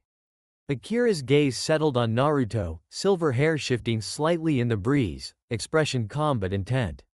Naruto, she said quietly, voice carrying clear across the training ground. Do you know the secret to the shadow clone jutsu? Naruto blinked, lowering his hands from where he'd been shaping another wind burst. His clones, 3 still active from the drill, flickered in confusion beside him before he dispelled them with a casual wave. Sweat dripped from his brow, black jacket sleeves pushed up, high-collar green shirt damp against his chest. He tilted his head, blue eyes curious but puzzled. The secret? It's the one the old man Hokage said is forbidden cuz it splits chakra evenly instead of dividing it like normal clones? And if you mess up the ratio you get weak illusions or blow yourself up or something. Akira gave a small nod, acknowledgement, not confirmation. That's the textbook answer, the one they teach to scare academy students away from trying it. But that's not the real secret. She stepped closer, arms crossing loosely. The real secret is intent. Control. Will. The shadow clone isn't just chakra, it's you. Every memory, every feeling, every bit of stubbornness you have. It splits your chakra evenly because it has to carry all of you. Not just a piece. All of it. That's why it hurts when they pop. Feedback from everything they experienced rushes back at once. That's why it gives you experience and strength when you master it. Because you're not faking a copy. You're multiplying yourself. Naruto stared at her, processing. Hotaru watched quietly from his side, shadow curling subtly around his ankle. Karin adjusted her glasses, sensing the shift in chakra flow around him. Shikamaru leaned on his staff, suddenly more alert. Akira continued, voice low but firm. You already use it better than most jonin ever could. Volume, distraction, anchors for Hotaru's chains, but you're still treating them like tools. Like extensions, not like more of you. She uncrossed her arms, stepping right in front of him. So tell me, Naruto, what do you feel when a clone pops? Really feel. Not just the rush of memory. The emotion. The intent behind every one you make. Naruto swallowed, blue eyes searching hers. I feel them, like they're me. When one gets hit, it stings. Not just the pain, but like part of me got mad or scared or excited. And when they come back, it's like remembering something I just lived. Makes me stronger. Makes me not feel so alone. Akira's expression softened, just a fraction. That's the secret. Intent. You make a clone because you refuse to be alone. You refuse to lose. You refuse to give up. Keep that in everyone you create. Feel it. Then the jutsu becomes more than a technique. It becomes you, multiplied. Unbreakable. She stepped back, nodding once. Now, again. Full combo. But this time, every clone you make, put your wool into it. Not just chakra. Let's see what happens when the shadow clone carries all of Naruto Uzumaki. Naruto's grin returned, fiercer, brighter. Got it, sensei. He slammed his hands together, seal flashing. Shadow clone jutsu. A dozen clones erupted around him, not just copies, but echoes of his fire, his determination, his refusal to be anything less than everything. The clearing came alive again, wind bursting, shadows spiking, chains lashing, needles flying. But this time, something felt different. Sharper. Stronger. Akira watched, arms crossed, a faint glint of pride in her eyes. They were getting there, one secret at a time. 2 hours passed in a blur of sweat, sharp commands, and the rhythmic crack of jutsu clashing against training dummies and each other. The clearing was marked with fresh scorch lines from lightning arch crescents, splintered wood from gale palm bursts, punctured earth from shadow needle barrages, scorched patches from chakra chain lashes, and shallow craters from shadow spike volleys. Team 15 was breathing hard but steady, focused, improving with every repetition. Akira circled them like a hawk, voice cutting through the noise. Hotaru, fix your footing. You're leaning forward on the needle launch. It telegraphs the spike. Drop your weight back, root like the stances we drilled. Again, Hotaru nodded once, adjusting instantly, shadows pulling more evenly at her feet, needles launching with cleaner, faster precision. She didn't argue, she corrected. Naruto grinned mid-clone formation, wind chakras swirling in his palm. Got it, sensei. Watch this combo. Akira's head turned sharply as a familiar chakra signature landed lightly at the edge of the clearing. White hair, red haori, scroll pouch heavy at the hip. Jiraiya. He stood there with arms crossed, taking in the scene. Naruto's dozen clones coordinating gale palm bursts while Hotaru's shadow needles pierced through the gaps. Karin calling openings and lashing chains to pull dummies into the kill zone. Shikamaru lazily directing shadow spikes to funnel everything into Naruto's wind blasts. The coordination was tight, deadly, and unmistakably built on months of relentless work. Akira gave him a single nod, acknowledgement, not warmth. You're early. Jiraiya scratched the back of his neck, eyes wide with genuine surprise. I figured I'd watch first. Didn't expect this. He gestured vaguely at the team, clones popping and reforming, shadows whipping, chains cracking, wind howling. They're damn good. How long have you been drilling them like this? Akira's gaze never left her students.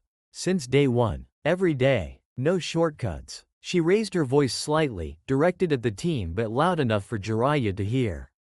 Naruto, don't leave my sight. Stay in the circle. We're not done. Naruto glanced over, spotting the white-haired man for the first time. His brow furrowed in confusion. He'd never seen Jiraiya before, but he nodded instantly. Got it, sensei. He slammed another seal. More clones erupting, wind chakra surging. Akira turned back to Hotaru. Footwork again. Back weight. Launch. Hotaru adjusted, shadows spiking cleaner. Perfect. Jiraiya watched in silence for a long minute, arms slowly uncrossing. His usual grin was gone, replaced by something quieter, respect, maybe even awe. They're not just talented, he said low enough for only Akira to hear. They're built. You've put everything into them. Months. Years, maybe. Akira didn't look at him. Her eyes stayed on Naruto as he curved a lightning arch around one of Hotaru's shadow binds, the crescent slicing a dummy clean in half.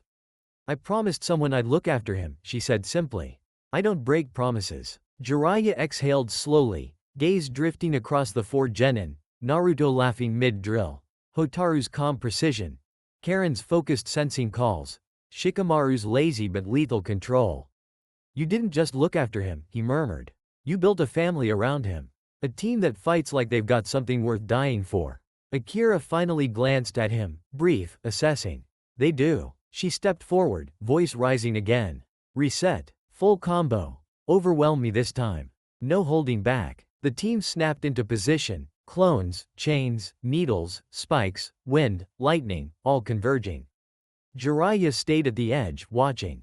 And for once, the Toad Sage didn't speak. He just watched the boy he'd come to teach, already being taught by someone who never left. Akira raised her hand sharply, palm out. Universal signal for halt. The clearing fell silent almost instantly. Naruto's clones dispelled in puffs of smoke, wind from the last gale palm dying down to a breeze. Hotaru's shadow needles retracted smoothly into the ground. Karin's chakra chains coiled back into her wrist with a soft crackle. Shikamaru's shadow spikes dissolved, leaving only faint impressions in the dirt. The four genin stood breathing hard, sweat streaked but alert, eyes on their sensei. Akira gave them a quick once-over, checking for exhaustion, injuries, chakra drain, then nodded once. Break. 10 minutes. Water, stretch, eat if you packed snacks. No slacking, sit, breathe, recover. We're not done. Naruto dropped onto the grass with a dramatic groan, flopping back and staring at the sky. Finally, my arms feel like jelly. Hotaru knelt gracefully beside him, handing him a water canteen from her pouch without a word. Karin sat cross-legged nearby, wiping her glasses on her sleeve, while Shikamaru simply leaned against a training post, eyes half closed like he was already napping. Akira walked over to the edge of the clearing where Jiraiya had been watching the entire session, arms crossed, expression a mix of awe and quiet calculation. She stopped in front of him, voice low enough for only him, and perhaps Hotaru's sharp ears, to hear. You saw enough. Jiraiya rubbed the back of his neck, grinning sheepishly. More than enough. Kids got heart. Teams got synergy. You've built something real here. Akira didn't respond to the compliment. She glanced back at her genin, Naruto laughing at something Hotaru murmured, Karin smiling faintly, Shikamaru pretending not to listen, then looked Jiraiya dead in the eye. The old pervert is going to teach Naruto Rasengan and the Flying Thunder God Jutsu. Jiraiya choked on air mid-laugh. Wait, hold on. Rasengan? Flying Thunder God? That's… Akira cut him off with a flat look. Under my supervision. Every step. You don't teach him anything without me in the room. No shortcuts. No secret Sage Mountain nonsense. He learns the basics first: control, intent, safety. Rasengan only after he masters chakra shape and rotation without blowing his hand off. Flying Thunder God only after he understands space-time theory and has the reserves to handle it. And only if he can handle the strain without the fox overwhelming him. Jiraiya stared at her, then at Naruto, who was currently chugging water and talking animatedly with Hotaru about curving wind blasts around shadow chains, completely unaware of the conversation. You want me to teach him Minato's signature moves, Jiraiya said slowly. The ones that made his father a legend. The ones that require insane control and chakra reserves. Akira's voice stayed even. Yes, because he has Minato's talent and Kushina's stamina. And because he's earned it. But he learns them here. In Konoha. With his team. With me watching every seal, every rotation, every teleport mark. No arguments. Jiraiya exhaled long and slow, then nodded, once, firm. Deal. On your terms. All of it. He glanced back at Naruto again, something softer in his eyes. Kid doesn't even know who I am yet. No clue I'm his godfather. When do we tell him? Akira followed his gaze. Naruto was laughing now, bright, unfiltered, the sound carrying across the clearing. When he's ready, she said quietly. After the finals. After he proves he can handle the weight of it without it breaking him. He thinks he's alone sometimes. He thinks he has to fight the world by himself. Let him keep that team, those bonds, for a little longer before we add more. Jiraiya nodded again, slower this time. Fair enough. Akira turned back to her genin, raising her voice. Break's over. 5 more minutes, then full spar again. This time, push the new jutsu harder. No mercy. Show me what you've got. Naruto jumped up instantly, grinning wide. Bring it, sensei. Hotaru stood smoothly, shadows stretching toward him like a promise. Karin cracked her knuckles. Shikamaru sighed but pushed off the post. Akira watched them reset.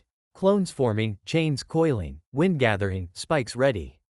And somewhere in the back of her mind, she felt the promise she'd made to Kushina all those years ago settle deeper.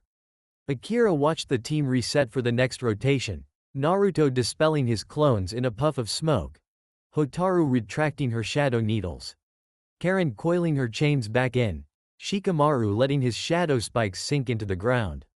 They moved as one, breathing steady, eyes sharp, already falling into position for the next cycle without needing her call. She glanced sideways at Jiraiya, who stood a few paces back, arms crossed, white hair ruffling in the breeze. His usual grin had faded into something quieter, genuine surprise mixed with respect as he took in the display. Akira spoke low, just loud enough for him to hear. "He has decent chakra control," she said, nodding toward Naruto. "Better than decent, actually. The shadow clone jutsu alone proves it, splitting chakra evenly across dozens of clones without collapsing. Most genin can't handle more than 2 without fainting. He holds 12, fights with them, and still has reserves left for Gale Palm and Lightning Arch. The fox helps, sure, but the control is his." Jiraiya followed her gaze, watching as Naruto slammed seals again, shadow clone jutsu flashing, a fresh wave of clones erupting around him. They immediately coordinated, some channeling wind chakra into Gale Palm bursts, others shaping lightning arch crescents in their palms, curving the bolts around Hotaru's incoming shadow needles. Hotaru launched first, shadow needles spiking upward in a rapid barrage, forcing the enemy dummies to dodge or be pierced. Naruto's clones met them with wind pushes, scattering the trajectories, then followed with arcing lightning that sliced clean through the gaps. Karin called openings, left flank weak, rotation gap in 3, and lashed her chains to yank a dummy into the kill zone. Shikamaru lazily thrust his staff, shadow spikes erupting from the ground to block escape routes and funnel everything into the team's converging attacks. The dummies didn't stand a chance, splintered, scorched, pinned, shredded in under 30 seconds. Jiraiya let out a low whistle. "Damn, that's not just talent, that's drilled, synced. They move like they've been fighting together for years." Akira's eyes never left the team. They have months of every day, no days off, no excuses. Naruto's clones give volume, Hotaru's shadows give control, Karin's sensing gives prediction, Shikamaru's spikes give denial. They cover each other's weaknesses. They trust each other to do their part. She paused as Naruto laughed mid-drill, bright, fierce, high-fiving one of his own clones before dispelling it. "And him?" Akira continued quietly. "He's the heart. He refuses to let them fail. That intent, the real secret to his clones, carries through every jutsu he touches." Decent control? It's more than decent. It's growing every day because he has people who stay. Jiraiya rubbed his chin, nodding slowly. "Yeah, I see it now. You've given him what I never did. Stability, a team, a reason to push harder than just survival." Akira didn't respond to the admission, just watched as the team rotated again, attacks flowing smoother, blocks tighter, combos deadlier. After a long moment, she spoke again, voice flat but final. "When you're ready to start teaching him Rasengan and Flying Thunder God, bring the scrolls. But remember, my supervision. Every step, he doesn't leave my sight. And he doesn't learn until I say he's ready." Jiraiya met her eyes, grin returning, smaller, more respectful. "Understood. I'll bring everything, and I'll wait for your signal." Akira gave a single nod. Then she stepped forward, raising her voice. Again, faster rotation, no mercy. "Show me unbreakable." The team snapped back into motion, clones, shadows, chains, spikes, wind, lightning, all converging once more. Jiraiya leaned against a nearby tree at the edge of the clearing, arms crossed, trying to look casual while his eyes tracked every move Team 15 made. Inside his head, though, he was laughing, quiet, private, the kind of chuckle that only he could hear. Kids like his father, he thought, gaze flicking between Naruto, blonde hair flashing as he spun into another Gale Palm.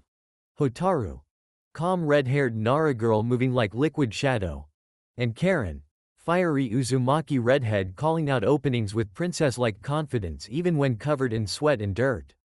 Minato reborn in energy, Kushina reborn in hair and chains, and a little princess thrown in for good measure. The old man would have loved this team. He shifted his weight, one hand drifting toward the scroll pouch at his hip. Habit. Whenever he saw something worth remembering, new combo, clever timing, raw potential, he jotted notes. Quick sketches, shorthand seals, observations he could refine later for his own training methods or books. His fingers brushed the pouch flap, then froze. He remembered who was standing less than 10 feet away. Akira Kurosawa, silver hair tied back, arms crossed, eyes never leaving her students. She hadn't looked at him once since giving the order to continue, but Jiraiya could feel her awareness like a blade resting lightly against his throat. One wrong move. One unauthorized scroll unrolled. One note taken without permission. And that Tonto at her hip would probably find a new sheath. He slowly lowered his hand. No notes. Not today. Not while she was watching. Instead he just observed. Naruto slammed seals, shadow clone jutsu flashing again. More clones erupting, wind chakras swirling in their palms. Hotaru's shadow needles spiked upward in perfect sync, forcing the enemy dummies to scatter. Karin's chains lashed out on a perfect trajectory called 2 seconds earlier. Shikamaru's staff thrust lazily, shadow spikes erupting to block escape routes and funnel everything into Naruto's converging wind and lightning assault. The dummies didn't stand a chance. Jiraiya let out a slow breath, the chuckle in his mind fading into something quieter. Respect. They're not just surviving, he thought. They're hunting. He glanced sideways at Akira again. She hadn't moved, posture still relaxed, but presence still razor sharp. He didn't reach for the pouch again. Akira raised her hand again, sharp, decisive. Enough. Lunch break. 30 minutes. Eat, hydrate, rest. No training, no jutsu practice. Sit. Recover. We'll pick up after. The team exhaled collectively, tension bleeding out of their shoulders. Naruto dispelled his remaining clones in a final puff, grinning wide despite the sweat dripping into his eyes. Hotaru retracted her shadows smoothly. Karin coiled her chains back with a soft snap, and Shikamaru simply let his staff drop to the ground before flopping onto the grass like he'd been waiting for permission all day. Finally, Shikamaru muttered, "Troublesome heat." Naruto stretched, black jacket sleeves still rolled up, high-collar green shirt damp against his chest. "Man, that was intense. My arms are jelly, but I think I got the curve on the lightning arch better that last round." Hotaru handed him his bento pouch without a word, her own already in hand, then sat cross-legged beside him on the grass. Karin dropped down nearby, unpacking her own lunch with a small, satisfied smile. Shikamaru stayed sprawled, but reached for his bento anyway. Akira walked over to where Jiraiya had been watching from the tree line. He pushed off the trunk, arms still crossed, looking more thoughtful than usual. She stopped in front of him, voice low. "All of them can use the body flicker jutsu," she said matter-of-factly. "Standard high-speed movement. They've drilled it into muscle memory, evasion, repositioning, closing distance.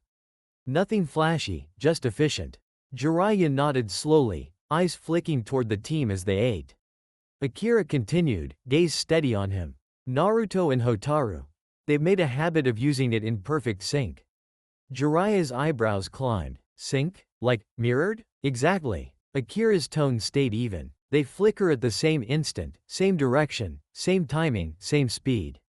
No verbal cue, no signal. They just move. 1 second they're standing side by side, the next they're flanking an opponent from opposite angles. It's seamless, unsettling to anyone not expecting it. Hotaru's precision anchors it.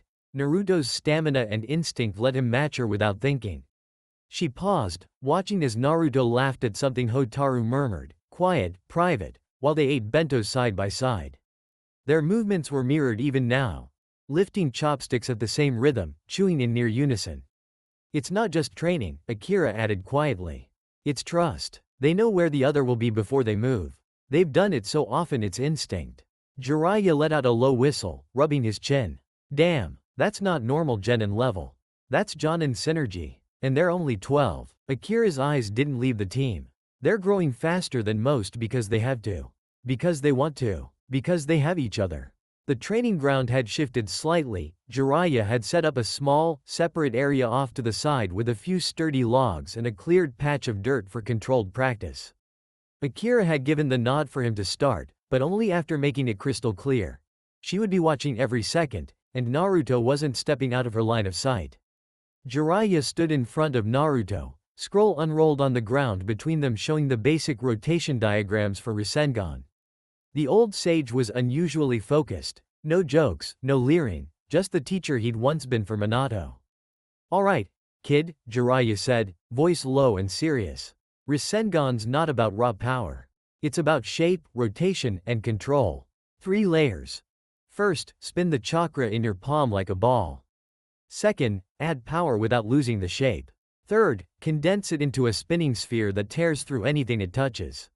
No hand seals, just intent. Naruto nodded eagerly, already holding out his right hand. I got the spin part down from the clones. Feels like the wind in gale palm but tighter. Jiraiya grinned faintly. Good instinct. Start with water balloon, pop it with rotation only. No bursting with force. As Naruto focused, chakra swirling blue in his palm around a practice balloon Jiraiya handed him. The toad sage glanced over at Hotaru, who was standing a few paces away watching intently. You, Jiraiya said, pointing at her. Come here, you're learning this too. Hotaru blinked once, calm surprise, then walked over without hesitation. Jiraiya raised an eyebrow at Akira, who was standing nearby with her arms crossed. Akira gave a small nod. She learns it. If Naruto's getting it, so is she. Same rules, my supervision. Jiraiya chuckled. Fair enough. 2 students it is. He handed Hotaru a second water balloon. Same drill. Spin the chakra inside until it pops from rotation alone. No piercing, no cutting, just pure spin. Hotaru took the balloon, her expression focused. She closed her eyes briefly, shadow flickering faintly at her feet as she centered herself, then channeled chakra into her palm. The balloon began to wobble, then spin faster, water sloshing inside like a tiny storm, until it burst in a clean pop, water spraying outward in a neat mist. Jiraiya's eyebrows shot up. First try. Damn, you're a fast learner. Hotaru simply nodded. Efficient. Naruto laughed, his own balloon still stubbornly intact. Show off. Akira watched the two for a moment. Naruto's wild energy versus Hotaru's precise control, then turned to Karin and Shikamaru. You two, with me. She led them to the opposite side of the clearing. Karin, your chains are strong, but they're linear. Today we work on curving them mid-flight. Use your sensing to predict dodges and redirect the lash. Shikamaru, your spikes are area denial, but you're holding back on aggression. Today you chain them into combos. Spike to pin, then follow with staff strike or shadow bind. She dropped into a loose stance. Spar, me against both of you. No holding back. Show me what you've learned. Karin extended her chains immediately. Red links whipping forward in a curving arc, guided by her sensing of Akira's chakra flow. Shikamaru sighed but thrust his staff, shadow spikes erupting from the ground to force Akira to move, then chain into a shadow bind attempt. Akira flickered, body flicker carrying her just out of reach, then countered with a precise palm strike that disrupted Karin's chain momentum and a low sweep that forced Shikamaru to jump back. Again, she said. Faster. Commit. On the other side, Naruto's balloon finally burst with a satisfying pop, water spraying everywhere. He whooped, fist pumping. Hotaru's second balloon followed seconds later, bursting cleanly. Jiraiya laughed outright. You two are gonna be monsters with this thing. Naruto grinned at Hotaru. Race you to the next stage? Hotaru's lips curved faintly. Challenge accepted. Akira watched all 4 of them, Naruto and Hotaru sinking even in this new jutsu, Karin and Shikamaru sparring with growing aggression and precision. The team was sharpening, and with Jiraiya's reluctant addition, under her strict supervision, the edge was only getting keener. The training ground had quieted slightly after the intense combo sparring. Akira had called a brief pause to let the team catch their breath and drink water, but Jiraiya was already setting up for the next phase. He'd rolled out a simple scroll on the ground showing the basic chakra rotation diagram for Rasengan. 3 layers of opposing spin, condensed into a single sphere.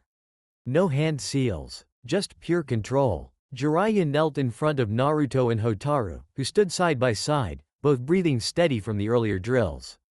Naruto's black jacket was unzipped, sleeves rolled up, pendant glinting against his high-collar green shirt.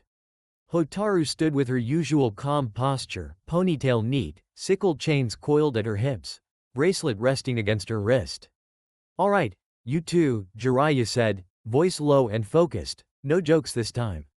We're starting with the first step only. No rushing, no explosions, just the foundation. He held up a water balloon between them, one for each. Step 1. Rotation. Your job is to spin the chakra inside the balloon until it pops from the spin alone. No piercing, no cutting, no brute force. Pure rotation. The water has to churn like a whirlpool, fast, even, contained.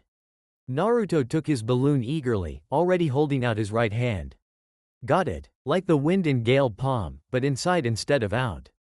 Jiraiya nodded. Exactly. Feel the resistance. Push against it. Spin in multiple directions at once. Clockwise, counterclockwise, up, down.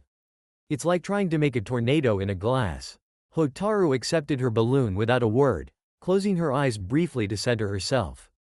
Her shadow flickered faintly at her feet, not used for the jutsu itself, but as a grounding point for her focus. Akira stood a few paces back, arms crossed, eyes never leaving them. She didn't interfere, but her presence was a silent reminder. Every second was supervised. Naruto went first. Chakra gathered in his palm, blue-white, swirling, and flowed into the balloon.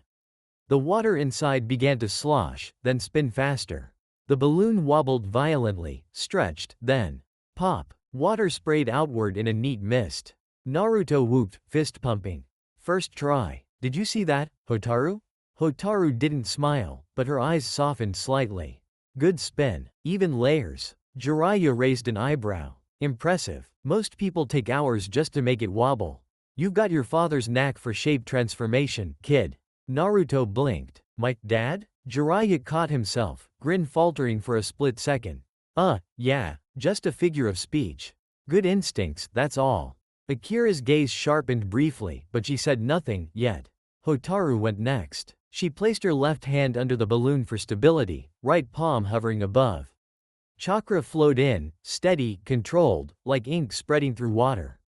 The balloon spun almost immediately, smooth, even, no wild sloshing. The rotation built quietly, then, pop, clean burst. Water misted outward in a perfect circle. Jiraiya stared. Second try. And not a drop wasted. You're scary efficient, kid. Hotaru inclined her head. It is similar to controlling shadow rotation. Just louder. Naruto laughed, bumping her shoulder lightly. Show off. Bet I can do the next step faster. Hotaru's lips curved, just a fraction.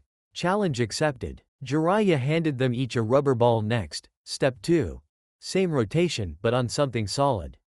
No popping this time. Maintain the spin inside the ball. Feel the resistance. Keep it stable. When you can hold it for 30 seconds without the ball deforming or bursting, you're ready for the next layer. Naruto took his ball, already channeling chakra. 30 seconds? Easy. Hotaru accepted hers calmly, fingers wrapping around it. Akira watched from her spot, silent, steady, eyes flicking between the two. They were already sinking again. Naruto's wild energy and Hotaru's precise control mirroring each other even in this new jutsu. The rotation in their palms began at almost the same instant. Naruto's louder, brighter, Hotaru's quieter, deeper, but both steady, both building. Jiraiya leaned back against a tree, arms crossed, a small, genuine smile tugging at his lips. Like father, like son, he thought. And damn if that Nara girl isn't matching him step for step. Akira noticed the look on his face but said nothing. She just watched. And waited. Because the next step, condensing the spin into a true sphere, would test whether they could keep that sink under real pressure. Hotaru held the water balloon steady in her left hand, right palm hovering above it. Her expression remained calm, focused, eyes half-lidded as she channeled chakra with the same quiet precision she used for shadow manipulation. No wild surges, no visible strain, just steady, even flow. The balloon began to spin inside almost immediately, water sloshing at first, then settling into a smooth, accelerating whirlpool. The latex stretched tight, the rotation building in layers. Clockwise outer, counterclockwise inner. A third axis twisting upward like a screw. The balloon wobbled once, then held. Then popped. A clean, even burst, water misting outward in a perfect circle, not a drop wasted or sprayed chaotically. Jiraiya blinked, eyebrows climbing. Second try again. Clean pop. No backlash. Damn, girl, you're a natural. Hotaru lowered her hand, exhaling once through her nose. It is similar to controlling shadow rotation. Just louder. The chakra needs to oppose itself without breaking containment. Naruto stared at the empty spot where his own balloon had been. His fourth attempt still stubbornly intact, sloshing unevenly in his palm. How'd you do that? Mine keeps wobbling like it's drunk. Hotaru turned to him, stepping closer without hesitation. She placed her hand gently over his, guiding his palm under the balloon while her other hand rested lightly on his wrist. "Feel the spin," she said quietly. "Not just push. Pull and push at the same time. Clockwise here." She traced a slow circle on the back of his hand with her fingertip, and counterclockwise underneath. Then twist upward like tightening a screw. Let the layers fight each other inside the shell. Don't force it, guide it. Naruto closed his eyes, focusing on the sensation, her cool fingers steadying his, the faint warmth of her bracelet against his skin where their timepieces touched. He exhaled slowly, chakra flowing again. The balloon began to spin, sloshing at first, then smoothing, then accelerating. The latex stretched tight, rotation building in 3 opposing directions, just like Hotaru had shown. Pop! Water burst outward in a clean mist, neat, controlled, no mess. Naruto's eyes snapped open. He stared at the empty balloon skin in his hand, then at Hotaru, grin splitting wide. "I did it. First real pop. Thanks, Hotaru. You're the best." Hotaru's lips curved, just the tiniest fraction, a private smile she rarely showed anyone else. "You felt it. That is what matters. The spin is inside you now." Jiraiya watched the exchange, arms crossed, a slow nod forming on his face. He didn't interrupt, just let them have the moment. After a beat, he cleared his throat. "Good work, both of you. First step down. Naruto, your control's raw but strong. Hotaru, you're scary precise. That's the foundation. Next is the rubber ball, no popping. Maintain the spin for 30 seconds without deforming the shape. When you can hold it stable, we move to the air itself. No balloon, just pure Rasengan." He glanced at Akira, who had been observing from a few paces away, arms crossed, eyes never leaving Naruto. Jiraiya gave her a small, respectful nod. They're quick learners, especially together. Akira didn't smile, but the tension in her shoulders eased, just a fraction. "Keep going," she said simply. 30 seconds. Hold it, then we test stability under pressure. Naruto and Hotaru exchanged a quick look, his excited grin, her quiet certainty. Challenge accepted. They each took a rubber ball from Jiraiya's pouch. Chakra flowed again. Naruto's bright and wild, Hotaru's steady and deep. The balls began to spin. And somewhere in the background, Jiraiya thought, Minato would be grinning like an idiot right now. And Kushina would be proud as hell. He just watched. Akira watched the team for another moment. Naruto and Hotaru still focused on their rubber balls, chakra spinning steadily inside as they chased the 30-second hold. Then she raised her right hand in a single, sharp seal. Shadow Clone Jutsu. A puff of smoke erupted beside her. The clone that appeared was identical in every way. Silver hair tied back, flak jacket crisp, tanto at her hip, expression calm and unreadable. It gave the original a small nod, silent understanding, and turned toward the opposite side of the clearing where Karin and Shikamaru were catching their breath after their sparring round. The clone strode over with the same measured pace Akira always used, boots quiet on the grass, presence heavy without effort. Karin noticed first, straightening slightly, coral pendant glinting as she adjusted her glasses. "Sensei, clone?" Shikamaru, still leaning against the training post with his staff propped beside him, cracked one eye open wider. "Troublesome. 2 of her. Just what we needed." The clone stopped in front of them, arms crossing loosely in the same posture as the original. "Break's almost over," the clone said, voice carrying the same clipped authority. "You two have the basics of the new jutsu down, but you're still holding back. Karin, your chains are linear and predictable when you're tired. Shikamaru, your spikes are reactive, not proactive. You wait for the enemy to move instead of forcing them." Karin nodded once, already extending her arm experimentally, red chakra chains uncoiling a few feet before retracting. Shikamaru sighed, pushing off the post. "So, what? You want us to spar the clone?" The clone's lips curved, just a fraction, the barest hint of a smirk. "Exactly. 1 minute. No holding back. Hit me with everything you've got. Chains, spikes, combos. If you can land a clean strike, you pass. If not, we go again until you do." Karin cracked her knuckles. Challenge accepted. Shikamaru muttered, troublesome, but lifted his staff anyway. The clone dropped into a loose stance. Tanto still sheathed, no shadow jutsu, just pure taijutsu readiness and lightning release humming faintly under her skin if needed. "Begin." Karin moved first, chains lashing out in a curving arc guided by her sensing of the clone's chakra flow. The clone flickered, body flicker carrying her just out of reach, then countered with a low palm strike that disrupted the chain's momentum mid-flight. Shikamaru thrust his staff, shadow spikes erupting from the ground in a volley meant to pin the clone in place. She twisted, sidestepping with precise footwork, then closed the gap in a blink, her hand tapping Shikamaru's staff once, just enough to throw off his balance without hurting him. Again, the clone said calmly. Faster. Commit. The original Akira watched from across the clearing, arms still crossed, a faint glint of satisfaction in her eyes. Naruto glanced over mid-rotation practice, balloon still spinning in his palm. Whoa, sensei's fighting herself? That's so cool. Hotaru didn't look up from her own ball, but her shadow stretched just a little closer to Naruto's feet, quiet reassurance. Focus, she murmured. We have our own drill. Naruto grinned, refocusing on the rubber ball. Right, 30 seconds. Let's do this. Across the field, Karin and Shikamaru pressed the attack, chains whipping, spikes erupting, the clone meeting them blow for blow with effortless precision. Jiraiya clapped his hands once, sharp, drawing attention from the whole team even as Akira's clone continued sparring Karin and Shikamaru on the far side of the clearing. All right, you two, he said, voice carrying that mix of authority and laid-back confidence. First steps down, balloons pop clean. Now we move to stage 2, rubber ball. No popping this time. Maintain the rotation inside the ball for 30 seconds straight. No deformation, no bursting, no wobbling. Pure, stable spin. He handed each of them a sturdy rubber ball, slightly larger than a fist, tough enough to handle the pressure without splitting. Feel the resistance, Jiraiya continued, demonstrating with his own ball.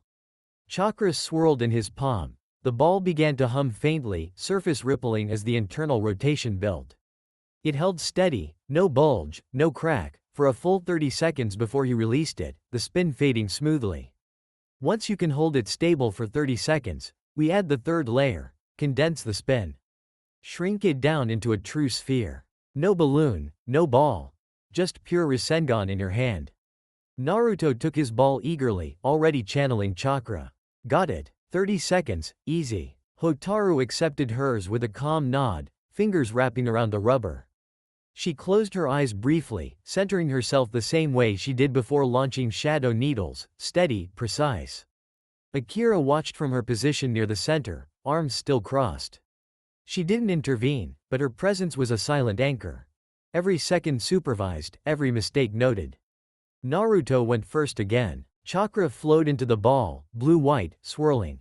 The rubber began to vibrate, surface rippling as the rotation built inside. It wobbled once, then steadied. Naruto's brow furrowed in concentration, tongue poking out slightly as he adjusted the spin. 10, 15, 20, he muttered under his breath.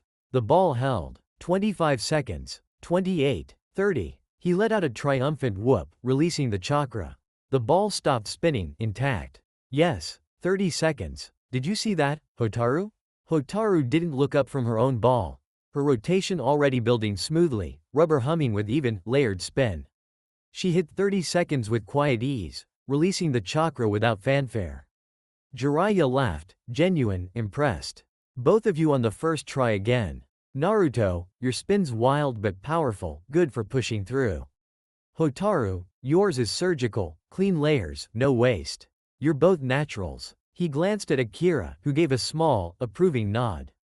Stage 3, Jiraiya said, stepping back. No ball. Just your palm. Form the Rasengan, spin, power, condense. Hold it stable for 10 seconds. No explosion. No collapse. Show me the sphere. Naruto slammed his hands together, seal flashing, then thrust his right palm forward. Chakra gathered, swirling blue-white, compressing into a small, unstable orb that flickered and popped in a harmless burst of wind. Close. Naruto laughed, shaking out his hand. Felt it for a second. Hotaru mirrored him, palm out, chakra flowing. Her Rasengan formed slower, more deliberate, blue-white sphere stabilizing quickly, spinning steadily in her hand. She held it for 12 seconds before letting it fade. Jiraiya whistled low. You two are gonna be terrifying with this thing. Akira stepped forward slightly, voice calm. Again. 10 seconds minimum. Naruto, focus on containment. Hotaru, add power without losing stability. When you can hold it for 20 seconds, we'll test it on dummies. Naruto grinned at Hotaru, bumping her shoulder lightly. Race you to 20? Hotaru's lips curved, just a fraction. Challenge accepted. They reset. Chakra gathering, palms out, spheres forming and stabilizing. Across the field, Akira's clone continued pushing Karin and Shikamaru, chains lashing, spikes erupting. Jiraiya watched it all, team drilling, clone sparring, Naruto and Hotaru sinking even on this new jutsu. He shook his head, a small smile tugging at his lips. Minato, Kushina, you'd love these kids. And somewhere in the back of his mind, he thought, they're going to be unstoppable. The Rasengan training had only just begun. Akira's clone stood in front of Karin and Shikamaru, arms crossed, silver hair catching the sunlight as the main Akira continued supervising Naruto and Hotaru's Rasengan training a short distance away. The clone's presence was identical, same calm authority, same unyielding gaze, down to the subtle tension in her shoulders that said she was watching every move. She addressed them directly. Karin, your chains are versatile, but you need offense that scales with your sensing. Shikamaru, your spikes control space, but you need something explosive to force commitment. We're adding 2 jutsu today. She turned to Karin first. Karin's new jutsu, exploding clone jutsu. Exploding clone, the clone said. It's a variant of the basic clone technique, chakra infused, solid enough to fight, but rigged to detonate on command or impact. Not as strong as shadow clones, but the explosion is real. Use your sensing to time the detonation, create openings, distract, or punish dodges. She demonstrated. A single clone formed beside her, identical in appearance, posture perfect. The clone blurred forward, struck a training dummy with a palm thrust, then detonated in a controlled burst, smoke, force, splintered wood, but no shrapnel flying wildly. Control the blast radius, the clone continued. Start small, make 1 clone, have it charge a dummy, detonate at contact. Focus on timing, your sensing tells you exactly when the enemy commits. Karin nodded, coral pendant warm against her collarbone. She formed seals, slow at first, then a single clone appeared beside her, red hair, glasses, same determined expression. It dashed forward, fist cocked, struck the dummy, and exploded in a sharp, contained boom. Wood cracked. The dummy rocked back. Karin exhaled, satisfied. I can sense the clone's position the whole time. I know exactly when to trigger it. The clone nodded. Good. Drill it. Make 2 clones next. Time the detonations to chain. First distracts, second finishes. Shikamaru's new jutsu. Earth release, earth bullet. She shifted her attention to Shikamaru. Earth bullet, the clone said. Basic earth release, gather chakra in your mouth. Compress it into a bullet-shaped projectile, fire it with force. Fast, piercing, good for mid-range harassment or forcing movement. Combine it with your spikes. Shoot bullets to pin, then spike to trap. She demonstrated again.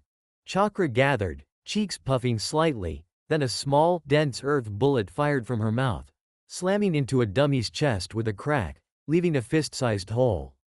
Accuracy matters, she said. Your sensing, Karin, can call the weak points. Shikamaru. Use it to herd enemies into your shadow range. No hand seals needed once mastered, just mouth chakra control. Shikamaru sighed, but lifted his staff anyway. Troublesome, but fine. He gathered chakra, cheeks puffing, then fired. The bullet streaked out, punching a clean hole through a dummy's shoulder. Not bad, the clone said.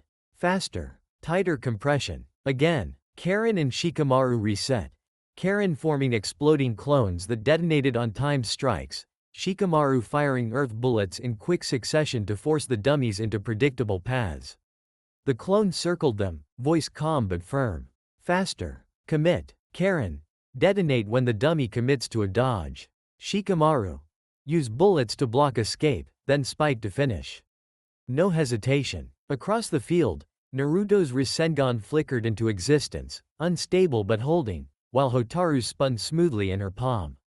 Akira's original watched them both, giving quiet corrections. The clone glanced back once, ensuring the main body had eyes on Naruto, then returned focus to Karin and Shikamaru. Again, the clone ordered.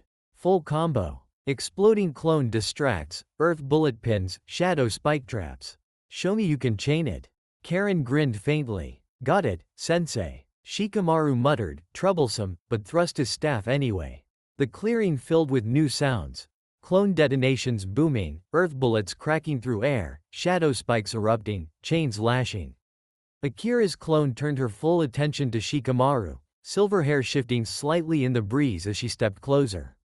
He was still slouched against the training post, staff propped lazily beside him, one eyebrow raised in that familiar mix of boredom and mild curiosity. She stopped directly in front of him, close enough that he had to straighten a fraction to meet her gaze. Shikamaru, the clone said, voice low and even, carrying the same clipped authority as the original. Your shadow techniques excel at control and trapping once the enemy is in range. But you need something that catches them before they get there. Something that doesn't rely on line of sight or ground contact for initiation. She raised her right hand, palm down, fingers splayed, and chakra flowed. Earth brown, heavy, grounding. The ground beneath a nearby training dummy rippled like disturbed water, then softened into viscous, bubbling mud. The surface sank, pulling the dummy down in slow, inexorable inches until it was waist deep, legs trapped, struggling uselessly against the clinging swamp. The clone let the jutsu dissipate, the mud hardened back into solid earth with a wet, sucking sound. The dummy stood coated in thick residue, rooted in place. Earth release. Swamp of the underworld, she continued. Mid to close range. No hand seals once mastered, just intent and precise chakra placement.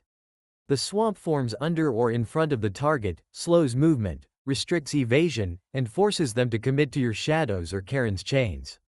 It doesn't kill outright. It immobilizes. It controls the battlefield. She met Shikamaru's half-lidded eyes directly. You'll use it to funnel. Create a swamp behind them, cut off retreat, then spike or bind from the front. Or drop it under their feet mid-dodge. Your laziness becomes an asset. Set the trap once and let them walk into it. Shikamaru exhaled through his nose, pushing off the post with a sigh. Troublesome, but yeah, less chasing people around. The clone gave a single, approving nod. Start small. Focus on the ground beneath the dummy, soften it, sink it. Feel the chakra spread like ink through soil.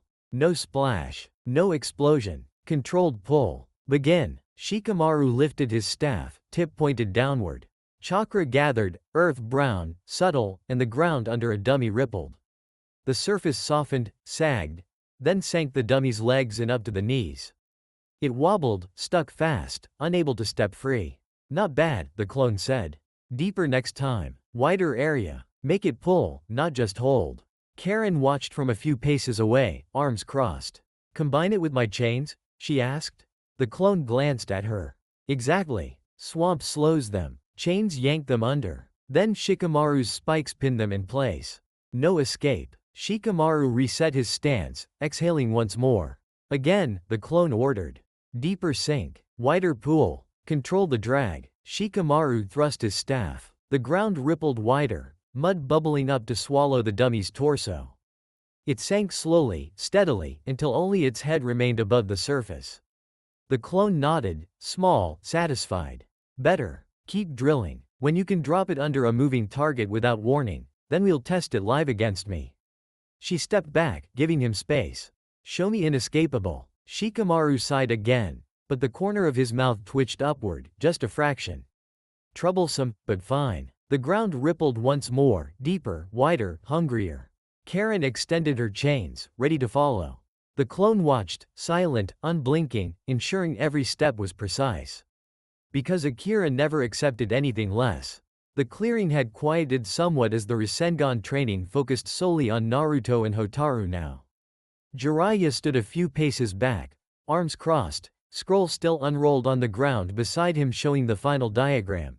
The condensed sphere, pure, spinning chakra held together by will alone. Naruto and Hotaru stood shoulder to shoulder, palms out, both breathing steady but visibly frustrated after multiple failed attempts. The third step, condensing the layered rotation into a stable, solid Rasengan, was proving brutal. Naruto went first again. Chakra gathered in his right palm, blue-white, swirling wildly at first, then tightening as he forced the spin inward. The orb formed, flickered, wobbled, then exploded outward in a harmless burst of wind and sparks, knocking him back a step. Damn it, Naruto growled, shaking out his stinging hand. It holds for like 2 seconds, then, boom. Feels like it's fighting me. Hotaru tried next, her rotation smoother, more controlled from the start. Chakra spun in her palm, neat layers, even speed, condensing slowly into a glowing blue-white sphere. It stabilized, held, then collapsed inward with a sharp crack, dissipating in a puff of harmless smoke. She exhaled through her nose, fingers flexing once. Too much compression, she said quietly. The layers snapped inward instead of holding the shape. Jiraiya rubbed his chin, nodding slowly. You're both close. Real close. The problem's the same, you're pushing too hard at the end. Rasengan isn't about forcing the spin tighter, it's about letting the layers support each other. Like a ball of yarn. Pull too hard, it unravels. Guide it, and it tightens itself. He stepped forward, holding out his own palm. Chakra gathered, perfect sphere forming instantly, spinning with that signature low hum. He held it for 10 seconds, 20, then let it fade smoothly. Feel the balance, he said. The outer layer pulls inward, the inner layer pushes outward. They fight each other just enough to stay stable. Don't crush it, let them hold each other up. Naruto nodded, wiping sweat from his brow. Balance, got it. Like the gale palm, push and pull at the same time. Hotaru's gaze sharpened, like shadow control. Opposing forces creating tension. The bind holds because the chains pull against the possession. Jiraiya grinned faintly. Exactly. Now try again. Slow it down. Feel the push-pull. Let the chakra find equilibrium. Don't force the sphere, let it form. Naruto exhaled, centering himself. Chakra gathered once more, slower this time. The initial spin built in layers. Clockwise, counterclockwise, upward twist. He focused on the balance, outer pulling in, inner pushing out. The orb formed, small, flickering at first, then stabilized. It spun steadily, glowing blue-white, humming low in his palm. 5 seconds, 10, 15. It held. Naruto's eyes widened. It's holding? Look. Hotaru mirrored him, chakra flowing smoother, more deliberate. She felt the layers. Opposing spins creating tension, not conflict. The sphere condensed, bright, stable, spinning perfectly in her hand. 20 seconds. 25. Both held their Rasengan, small, raw, but real. Jiraiya let out a low whistle. First real ones. Both of you. That's not normal, even for prodigies. Naruto grinned wide, the sphere still humming in his palm. It feels alive, like it's spinning on its own now. Hotaru's gaze stayed on hers, calm, but a faint spark of satisfaction in her eyes. Equilibrium, she murmured. The push and pull balance. Akira watched from the side, arms crossed, expression unreadable but proud in the subtle set of her shoulders. Jiraiya stepped back, grinning now. All right, hold it for 30 seconds. Then we test it, light contact on a dummy. No full power yet, just feel the grind. Naruto and Hotaru exchanged a quick look, his excited grin, her quiet certainty. Jiraiya watched the two for a long moment, Naruto's Rasengan flickering out after a solid 25-second hold. Hotaru's dissipating smoothly at 30. Then let out a low, satisfied chuckle. Not bad, he said, rolling up the scroll with a flick of his wrist. Not bad at all. You've got the foundation. The rest is just practice, more reps, more control, more time. I'll come back tomorrow. Same time. We'll push to the next level once you've got 30 seconds locked in consistently. He glanced at Akira, who stood a few paces away, arms still crossed, eyes never leaving Naruto and Hotaru. They're in good hands, Jiraiya added quietly to her. I'll see you both tomorrow. Akira gave a single nod, acknowledgement, not warmth. Jiraiya turned back to Naruto and Hotaru. Keep at it, don't slack. Rasengan's not a sprint, it's a marathon. But you've got the legs for it. He gave them both a small, genuine smile. Then leapt upward, vanishing in a puff of leaves across the rooftops. The clearing felt suddenly quieter without his larger-than-life presence. Naruto exhaled, shaking out his hand, the afterimage of the Rasengan still tingling in his palm. Hotaru stood beside him, calm as ever, though her shadow brushed his ankle once, soft, reassuring. Akira stepped forward. Break's over, she said simply. Back to combos. Naruto, gale palm into lightning arch. Hotaru, needles through clones. We'll finish the day with full team spar. But before she could call the reset, Naruto glanced up at the spot where Jiraiya had vanished. Wait, sensei? Akira paused, turning to him. Naruto rubbed the back of his neck, expression oddly deadpan for once. Why, wasn't I upset? About finding out about my dad? Akira's eyebrow lifted slightly, surprised he'd brought it up so soon. Jiraiya had mentioned Minato briefly during the training. You've got your father's knack, and Naruto had overheard. But he hadn't exploded, hadn't asked a dozen questions, hadn't raged or cried. He just shrugged. Looked like him, Naruto said flatly, deadpan as ever. Blonde hair, blue eyes, same stupid grin in the pictures you showed me once. Kinda obvious when you think about it. He shrugged again, shoulders lifting and falling like it was nothing. Wouldn't do any good to be upset over something I couldn't change. He's gone. Mom's gone. Being mad about it doesn't bring him back. Doesn't make the village nicer. Doesn't fix anything. He looked at Akira then, blue eyes steady, honest. I've got you. I've got Hotaru. I've got Karin and Shikamaru and Yoshino-san and Shikaku-san. That's what matters now. The past is the past. I can't change it, but I can change the future. So, yeah, I'm good. Hotaru's gaze softened, just a fraction, her hand brushing his briefly. Akira studied him for a long moment. Then she nodded once, small but heavy with approval. You're right, she said quietly. The past is done. The future's what we build. And we're building it together. She turned back to the team. Positions. Full combo. No holding back. Naruto grinned, bright, fierce, unburdened. Right, let's go. Hotaru fell in beside him, shadows stretching toward his. Karin and Shikamaru moved into place, ready. The clearing came alive again. Wind bursting, shadows spiking, chains lashing, lightning arcing. And somewhere far above, Jiraiya, perched on a rooftop, watched for a moment longer, a small, proud smile tugging at his lips. Kids got it figured out better than most of us ever did. He leapt away. Chapter 26. The clearing had fallen into a focused rhythm after Jiraiya left, his chakra signature long faded across the rooftops. The only sounds now were the low hum of spinning chakra, the occasional sharp crack of a failed Rasengan bursting, and Akira's calm, clipped corrections. Naruto and Hotaru stood side by side in the center of the training area, palms out, rubber balls long discarded. They were on the final step now. No tools, no aids. Just pure chakra in their hands, condensing the layered rotation into a stable, glowing sphere. Naruto went first again. He exhaled slowly, centering himself like Akira had drilled into him. Chakra gathered in his right palm, blue-white, swirling in 3 opposing directions. Clockwise outer layer, counterclockwise inner, upward twist through the middle.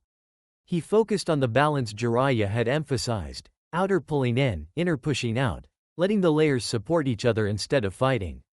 The orb formed, small, flickering at first, then stabilized. It spun steadily, humming low, the surface rippling with controlled power. 5 seconds, 10, 15.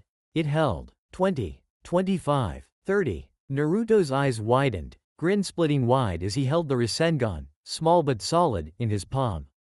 It's not popping. Look, Hotaru. 30 seconds. Hotaru didn't look away from her own attempt. Her chakra flowed smoother, more deliberate, precise like her shadow techniques. The sphere condensed in her hand, bright, even, spinning with quiet intensity. She held it steady, counting silently. 35 seconds. 40. She let it fade with a soft exhale, the glow dissipating cleanly. Akira watched from a few paces away, arms crossed, expression unreadable but eyes sharp with approval. She didn't praise verbally, not yet, but the faint nod she gave them both said enough. You're both holding it, she said simply. Now make it consistent. 10 more reps each. No collapsing. No explosions. Feel the equilibrium every time. Naruto laughed, bright, exhilarated, already gathering chakra again. Got it, sensei. This thing's gonna be killer. Hotaru nodded once, her own palm already glowing as the next sphere began to form. Equilibrium, she murmured, echoing Jiraiya's earlier words. The push and pull hold each other up. Akira turned slightly, glancing toward Karin and Shikamaru on the other side of the clearing. Karin, Shikamaru, with me. She walked over, leaving Naruto and Hotaru to their drills. The clone had already dispelled. Akira preferred to handle them personally now. Karin, your chains are strong, but you need something that scales with your sensing. Earth release, earth bullet. Gather chakra in your mouth, compress it into a dense projectile, fire it with force. Fast, piercing, good for mid-range harassment or forcing movement. Use your sensing to call weak points and aim precisely. She demonstrated. Cheeks puffed slightly, chakra gathered. Then a small, hard-packed earth bullet fired from her mouth, punching a clean hole through a dummy's shoulder. Accuracy first, she said. Then speed. Drill it. 10 shots per dummy. Hit the same spot every time. Karin adjusted her glasses, coral pendant warm against her collarbone. Understood. She gathered chakra, cheeks puffing, then fired. The bullet streaked out, slamming into the dummy's chest with a crack. Not perfect center, but close. Again, Akira said. Tighter compression. Faster release. Shikamaru watched from beside her, staff still in hand. Akira shifted her attention to him. Shikamaru, your spikes are area denial. Now add trapping that doesn't rely on shadow line of sight. Earth release. Swamp of the underworld. She raised her palm. Ground beneath the dummy rippled, softened into bubbling mud, and sank the dummy waist deep in seconds. The swamp clung, slowed, pulled, inescapable. Mid to close range, she continued. No hand seals once mastered. Place the chakra under or in front of the target. It immobilizes, restricts evasion, forces commitment to your shadows or Karin's chains. Use it to funnel enemies. Create a swamp behind them, cut off retreat, then spike or bind from the front. Shikamaru exhaled through his nose. Troublesome, but yeah, less chasing. Akira nodded. Start small. Soften the ground under a dummy. Sink it. Control the pull. No splash, no explosion. Begin. Shikamaru pointed his staff downward. Chakra flowed, earth brown, subtle. The ground rippled, softened, sank the dummy's legs to the knees. It wobbled, stuck. Better, Akira said. Deeper next. Wider area. Make it pull. She stepped back, giving them space. Drill it. Karin, earth bullets into weak points. Shikamaru, swamp to trap. Combine when ready. Bullet distracts, swamp sinks, chains pull under. Karin fired another earth bullet, cleaner hit this time. Shikamaru reset. Ground rippling wider, sinking the dummy deeper. Across the field, Naruto's Rasengan flared brighter, holding longer, while Hotaru's spun with quiet perfection. Akira watched it all, original body overseeing Naruto and Hotaru, her sharp eyes flicking to Karin and Shikamaru every few seconds. No one was out of her sight. No one was slacking. The day stretched on, Rasengan spinning, earth bullets cracking, swamps bubbling, chains lashing.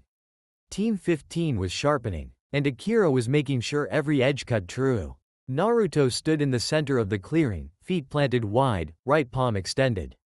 The air around him hummed with focused energy, chakra swirling visibly in blue-white layers, spinning faster with each controlled breath. He had the feel of it now, the push-pull balance Jiraiya described, the three opposing rotations supporting each other like a self-sustaining storm trapped in his hand. He exhaled slowly. Chakra condensed. The sphere snapped into existence, small, dense, glowing with steady power. No flicker. No wobble. The surface rippled with perfect, even spin. Outer layer pulling inward, inner pushing outward, upward twist holding it all together.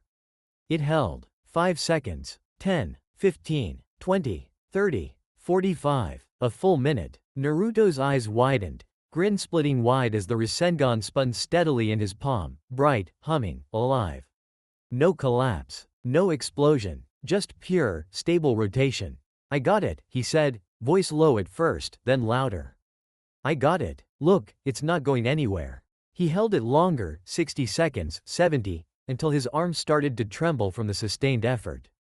He released it with a sharp exhale, the sphere fading cleanly into wisps of chakra. Hotaru watched him the entire time, calm, focused, her own palm already gathering chakra before he even finished speaking. She stepped forward slightly, mirroring his stance. Chakra flowed, smooth, precise, like ink spreading through water. Layers built. Clockwise, counterclockwise, upward twist. She condensed without force. letting the rotations support each other. Equilibrium found in tension. The sphere formed, smaller than Naruto's at first, but denser, brighter. It stabilized instantly. 5 seconds. 10, 15, 20, 30, 45, 60, 75, 80. She held it longer than Naruto had, her control absolute, shadow at her feet flickering faintly in sync with the spin, as if grounding the energy. Only when her arm began to burn did she release it, the Rasengan dissipating with a soft, clean fade. Naruto stared at her, mouth open for a second before he laughed, bright, exhilarated. You beat me. 80 seconds? That's insane. Hotaru's lips curved, just the tiniest fraction, a private smile she saved for him. You held it first, she said quietly. I followed. Akira watched from the side, arms crossed, silver hair catching the light. Her expression didn't change much, but the faint nod she gave them both carried weight. Good, she said simply. Both of you. Consistent holds over 30 seconds. That's the baseline. Now we build endurance, 2 minutes minimum. Then we test it on dummies. Light contact only, no full power yet. Feel the grind. Learn the feedback. Naruto pumped his fist. 2 minutes? Easy. Hotaru, race you to 2. Hotaru inclined her head. Challenge accepted. They reset, palms out, chakra gathering again. Naruto's sphere flared to life, brighter, steadier than before. Hotaru's followed immediately after, perfect, precise, matching his timing down to the second. The two Rasengan spun side by side, Naruto's wilder but powerful, Hotaru's quieter but razor-sharp, both holding strong. Akira watched them both. The far side of the training ground had become Karin and Shikamaru's personal arena. Akira's clone had stepped back slightly, arms crossed, silver hair catching the light as she observed without interfering. The two genin stood facing each other across a patch of scarred earth, Karin with her glasses slightly fogged from effort, coral pendant warm against her collarbone, and Shikamaru slouched but alert, staff gripped loosely in one hand. Ready? Karin asked, voice steady but laced with a playful edge. Shikamaru sighed. Troublesome, but yeah, let's get this over with. They moved at the same time. Karin formed seals quickly, earth release, earth bullet, cheeks puffing as chakra gathered. She fired first. A dense, compressed earth projectile streaked toward Shikamaru, fast and straight, aimed at his shoulder to force movement. Shikamaru reacted lazily but precisely, staff thrusting downward. Earth release. Swamp of the underworld rippled out from beneath Karin's feet. The ground softened into bubbling mud, trying to pull her down mid-step. She leapt back at the last second, sensing the chakra shift just in time, landing lightly on solid ground. Not bad, she called, grinning. But you're slow. She retaliated with another earth bullet, 2 this time, fired in quick succession. One high, one low, forcing Shikamaru to choose. He sighed again, staff spinning once, then slammed the tip into the dirt. A wider swamp erupted directly in front of him, swallowing both bullets in thick, clinging mud. The projectiles sank harmlessly, the swamp bubbling mockingly. TCH, Karin muttered. You're getting faster. Shikamaru smirked faintly, the rarest of expressions. You're getting predictable. Left shoulder every time. Karin laughed, sharp, genuine, and charged forward, chains uncoiling from her wrist to lash at him while she fired another earth bullet from her mouth mid-stride. Shikamaru dodged the chain with a lazy sidestep, then countered with a narrow swamp under her landing spot. She twisted in the air, avoiding the pull, and landed with a roll, firing one last bullet that grazed his sleeve. They both paused, breathing hard, grinning despite themselves. Not bad, Karin said again. Shikamaru shrugged. You're still troublesome. Akira's clone gave a small nod, approval without praise. Enough mock fighting, she said. You two have the basics. Drill them separately now. Karin, 10 bullets per dummy, same spot. Shikamaru, swamp under moving targets. Combine when you're consistent. Meanwhile, on the opposite side of the clearing, Akira, the original, stood watching Naruto and Hotaru with quiet intensity. Both had their Rasengan active now, Naruto's bright and slightly wild, spinning with raw power in his right palm. Hotaru's smaller but denser, rotation perfectly even and controlled in hers. They held them. 10 seconds. 30. 1 minute. 1 minute 30. 2 minutes. Naruto's arm trembled slightly at the 2-minute mark. sweat dripping down his forehead, but the sphere stayed stable, humming steadily. Hotaru held hers without visible strain, her breathing even, eyes half-lidded in focus, shadow at her feet flickering in time with the spin. Akira's expression didn't change, but she gave a single, firm nod. 2 minutes, she said quietly. Both of you. Consistent. Stable. Good. She stepped forward. Test it now. Light contact only, no full power. Feel the grind. Dummies are your targets. 1 strike each. No explosions. No injury to yourselves. Naruto grinned, bright, fierce, Rasengan still spinning. Finally, Hotaru's sphere stayed steady as she inclined her head. Understood. They moved together, Naruto dashing left, Hotaru right, Rasengan humming in their palms. Naruto reached his dummy first, light tap, just enough to press the sphere against the wood. The rotation ground in, slow, controlled, carving a neat, spinning crater without bursting.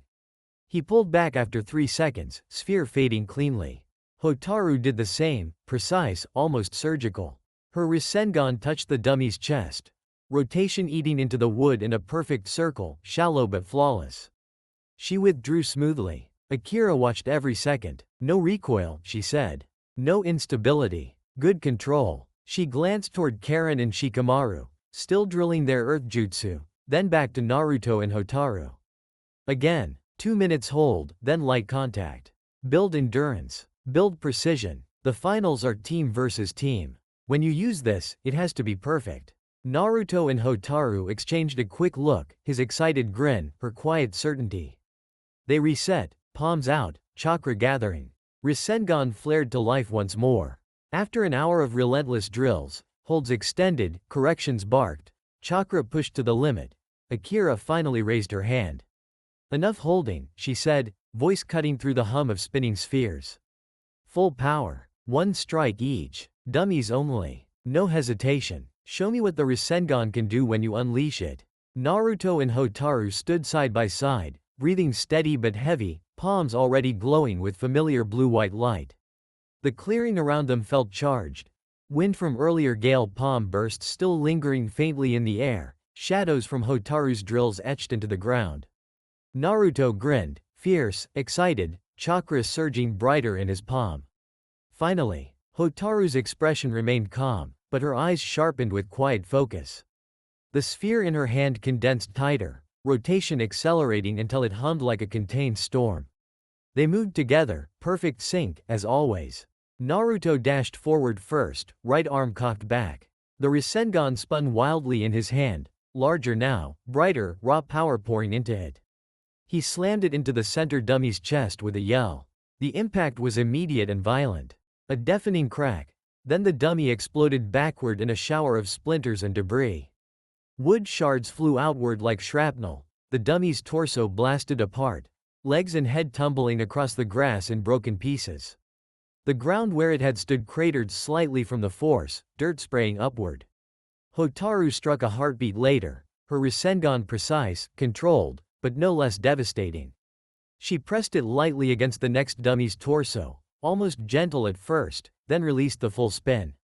The dummy didn't explode outward like Naruto's. It simply disintegrated inward, rotation grinding through wood and straw in a perfect spiral, sucking fragments into the sphere's vortex before the whole thing burst apart in a tight, contained blast. Splinters and debris shot backward in a neat cone, embedding into the dirt behind it like arrows.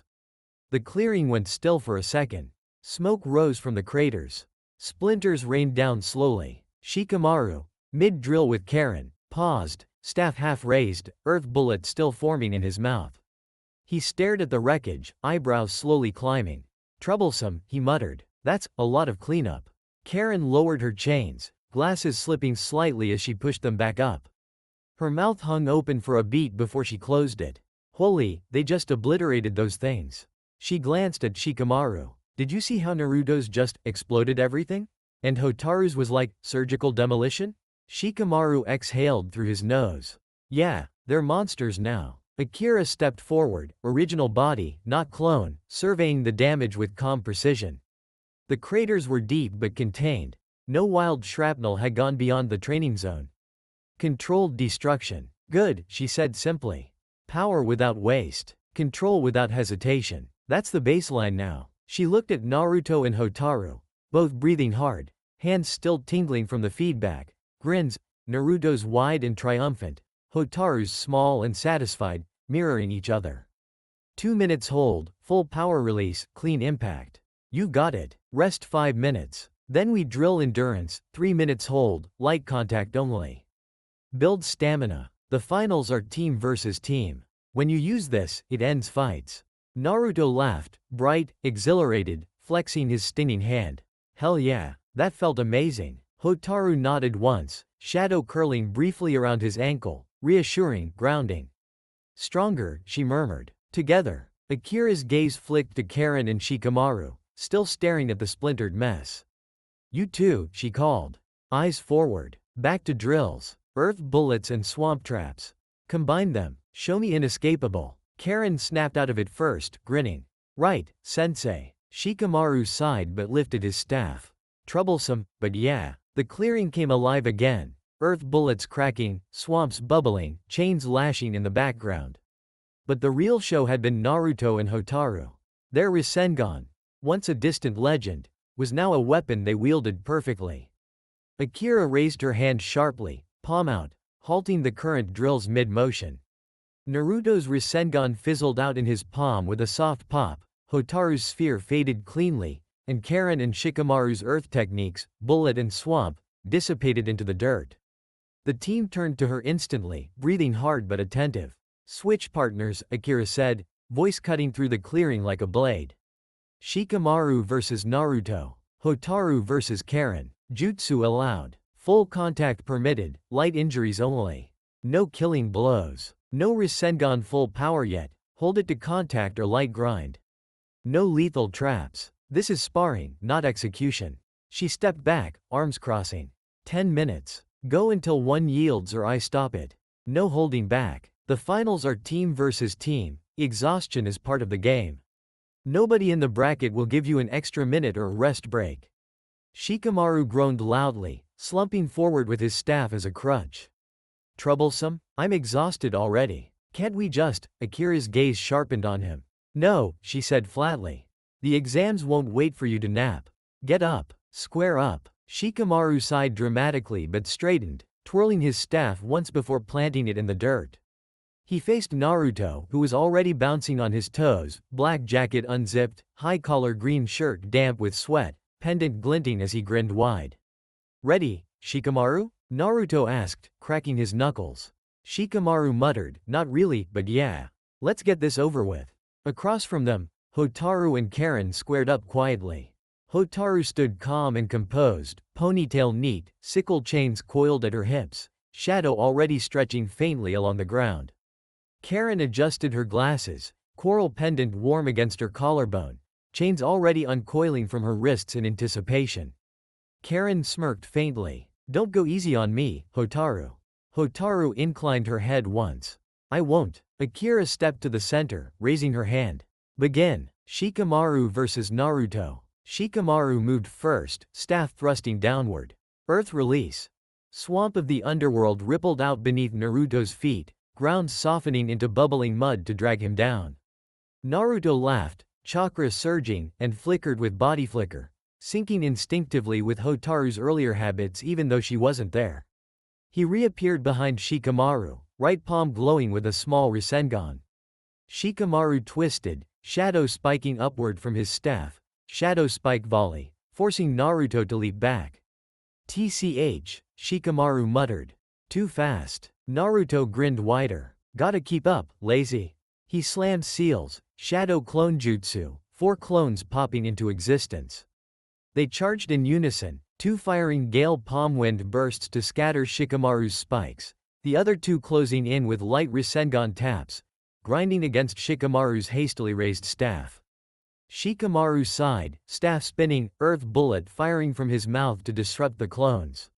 One popped on impact, the others pressed. Hotaru versus Karin. Hotaru moved like liquid shadow, body flicker carrying her forward in a blur. Karin sensed the shift and lashed out with chakra chain lash, red links whipping in a curving arc to intercept. Hotaru countered, shadow needle barrage spiking upward from her own shadow, forcing Karin to leap back. Karin landed, chains retracting, then fired earth release. Earth bullet, 2 projectiles streaking toward Hotaru. Hotaru flickered again, syncing her movements with the rhythm she'd built with Naruto earlier, reappearing behind Karin and launching shadow bind chain. The dark tendrils snaked toward Karin's legs. Karin twisted, sensing the bind coming, and countered with exploding clone jutsu, a single clone forming beside her. It charged Hotaru, fist cocked, then detonated in a controlled blast, forcing Hotaru to leap back. The explosion was loud but contained, no shrapnel, just force and smoke. Karin grinned. Gotcha. Hotaru landed lightly, shadow stretching toward Karin again. Not yet. Akira watched it all, original body in the center, clone dispelled now, eyes flicking between the two pairs. Harder, she called. No mercy. The finals won't give you a timeout. Naruto laughed mid-clone assault. You heard her, Shikamaru. Shikamaru sighed, staff thrusting again. Troublesome? The clearing erupted anew, Rasengan grinding, shadows spiking, chains lashing, earth bullets cracking, swamps bubbling. Team 15 sparred, hard, fast, no rest. Because Akira was right. The exams wouldn't give them one. And they were ready to prove they didn't need it. After 2 hours of relentless sparring, clones popping, Rasengan grinding, earth bullets cracking, swamps bubbling, chains lashing, shadows spiking. The clearing looked like a battlefield. Craters from wind bursts, splintered dummies, scorched patches, and deep mud pits still slowly hardening. Akira raised her hand, sharp, decisive. Stop. The team froze mid-motion. Naruto's Rasengan fizzled out in his palm with a soft pop. Hotaru's sphere faded cleanly. Karin's chains retracted with a snap. Shikamaru's shadow spikes dissolved into the ground. All 4 genin stood breathing hard, sweat-soaked, bruised in places, but upright, eyes bright with adrenaline and focus. Akira walked to the center, arms still crossed, silver hair slightly tousled from the wind of their jutsu but expression calm, steady. She looked at each of them in turn. Naruto grinning despite exhaustion, Hotaru calm and composed, Karin adjusting her glasses with a small smile, Shikamaru slouched but alert. I am satisfied, she said simply. Her voice carried clear across the scarred ground. More than satisfied. You've pushed through fatigue, through pain, through every correction I threw at you today. You held Rasengan for minutes. You chained earth jutsu into combos. You adapted. You fought like a unit. She paused, letting the words settle. The finals are team versus team. No timeouts. No mercy. No extra minutes when you're tired. But today, right now, you proved something more important than any jutsu. Akira's gaze swept them again, lingering on Naruto a fraction longer. You have the power. You have the planning. You have each other. And because of that, I am sure, absolutely sure, that you will power through anyone in the exam. Neji, Gaara, Orochimaru's puppets, whoever stands in your way. You will not just survive. You will dominate. Naruto's grin widened, bright, fierce, unbreakable. Hotaru's lips curved, just the tiniest fraction, shadow curling briefly around Naruto's ankle in silent agreement. Karin pushed her glasses up, a determined glint in her eyes. Shikamaru exhaled through his nose, but even he looked almost proud. Akira nodded once, small, final. Rest now. Eat. Recover. Tomorrow we drill endurance and combos again. The bracket draw is coming soon. When it does, you'll be ready. She turned slightly, glancing toward the horizon where the sun was dipping low. Dismissed. Naruto let out a triumphant whoop, dropping to sit on the grass. We got this. Believe it. Hotaru sat beside him, knee brushing his, quiet, steady. Karin and Shikamaru joined them, unpacking bentos. Akira stood a moment longer, watching her team, then turned and walked toward the edge of the clearing. Akira walked over from the center of the clearing, boots crunching softly on the scarred grass. The team was already sprawled out on the ground near the edge of the trees, bentos open, chopsticks moving, water canteens passed around. Naruto sat cross-legged, mid-bite of rice, laughing at something Hotaru had murmured. Karin leaned back on her hands, glasses slightly fogged from the steam of her miso soup. Shikamaru lay flat on his back, one arm over his eyes, pretending to nap while still sneaking rice from his bowl. Akira dropped down beside Naruto without ceremony, folding her legs under her. She set her own small bento, grilled fish, rice, pickled vegetables, simple, efficient, on the grass in front of her. Naruto looked up, mouth full, eyes lighting up. "Sensei, you eating with us today?" Akira gave a small nod, reaching over to ruffle his blonde hair, firm but gentle, fingers messing up the spikes like she'd done 100 times before. "Figured you lot earned it," she said, voice low but warmer than usual. "Good work today, all of you." Naruto grinned around his rice, leaning into the ruffle like a cat. "Thanks, that Rasengan hold felt awesome. Hotaru beat me though, 80 seconds. Hotaru glanced over, lips curving just a fraction. "You held it first. That matters more." Karin smirked, popping a piece of grilled eggplant into her mouth. "You two are scary together. That sync thing? It's not fair to anyone else in the bracket." Shikamaru cracked one eye open. "Troublesome. But yeah, if we can chain Rasengan with chains and spikes, Neji's rotation won't know what hit it." Akira took a bite of fish, chewing thoughtfully before speaking. "You're right," she said. "The finals are team versus team. No one gets to rest. No one gets to hide. But you four? You got the power. You got the planning. And you've got each other." She looked at them. Really looked, eyes softening in a way only they ever saw. "I'm proud of you. Not just the jutsu. The way you fight for each other. The way you don't leave anyone behind. That's what wins exams. That's what wins wars." Naruto's grin softened into something quieter, more real. He ducked his head a little, cheeks pink. "Thanks, sensei. Means a lot." Hotaru reached over without a word, placing a small piece of tamagoyaki on Naruto's rice, her quiet way of saying the same thing. Karin smiled faintly, adjusting her glasses. "We're gonna crush it. All of us." Shikamaru sighed, but it was almost fond. "Yeah, troublesome, but yeah." Akira ruffled Naruto's hair one more time, lighter this time, then picked up her chopsticks again. "Eat," she said, voice friendly, almost gentle. "You've earned it. Tomorrow we push harder. But today, rest. Talk. Be a team." They did. Laughter drifted across the clearing. Naruto teasing Shikamaru about his lazy spikes, Karin challenging Hotaru to a chain sync contest. Hotaru murmuring quiet counters that made Naruto laugh harder. Akira ate quietly beside them, watching. Not as their sensei for once. Just as someone who cared. And for the first time in a long time, the weight on her shoulders felt a little lighter. Because her kids were ready. And because they had each other. Akira stood in the center of the scarred training ground, arms still crossed as the last echoes of jutsu clashes faded into the late afternoon quiet. The dummies were in ruins, splintered, scorched, half sunk in mud, cratered from Rasengan impacts. Team 15 had pushed through 2 full hours of sparring, combos, and endurance drills without complaint, without breaking. She let the silence settle for a moment, eyes sweeping over them one by one. Naruto, sweat-soaked, black jacket unzipped, high-collar green shirt clinging to him, pendant glinting against his chest. Still bouncing slightly on his toes despite the exhaustion, grin wide and unbreakable. Hotaru, ponytail slightly askew for once, sickle chains coiled neatly at her hips, shadow curling protectively around her feet, standing calm and composed, breathing steady. Karin, glasses fogged, coral pendant warm against her collarbone, wiping dirt from her hands, a small, satisfied smile on her face. Shikamaru, slouched against a post, staff planted in the dirt, looking half asleep but eyes sharp, muttering, "Troublesome," under his breath. Akira exhaled once, slow, deliberate, then spoke.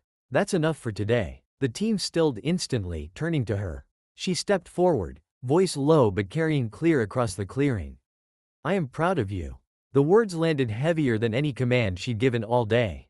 Not just the jutsu, not just the combos, the way you fought through fatigue, the way you covered each other without hesitation, the way you refused to quit even when your arms shook and your chakra burned.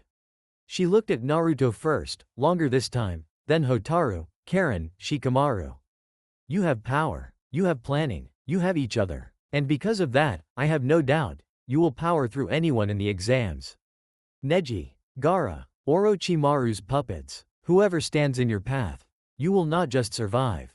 You will win. A rare, genuine smile touched her lips, small, warm, the kind only they ever saw.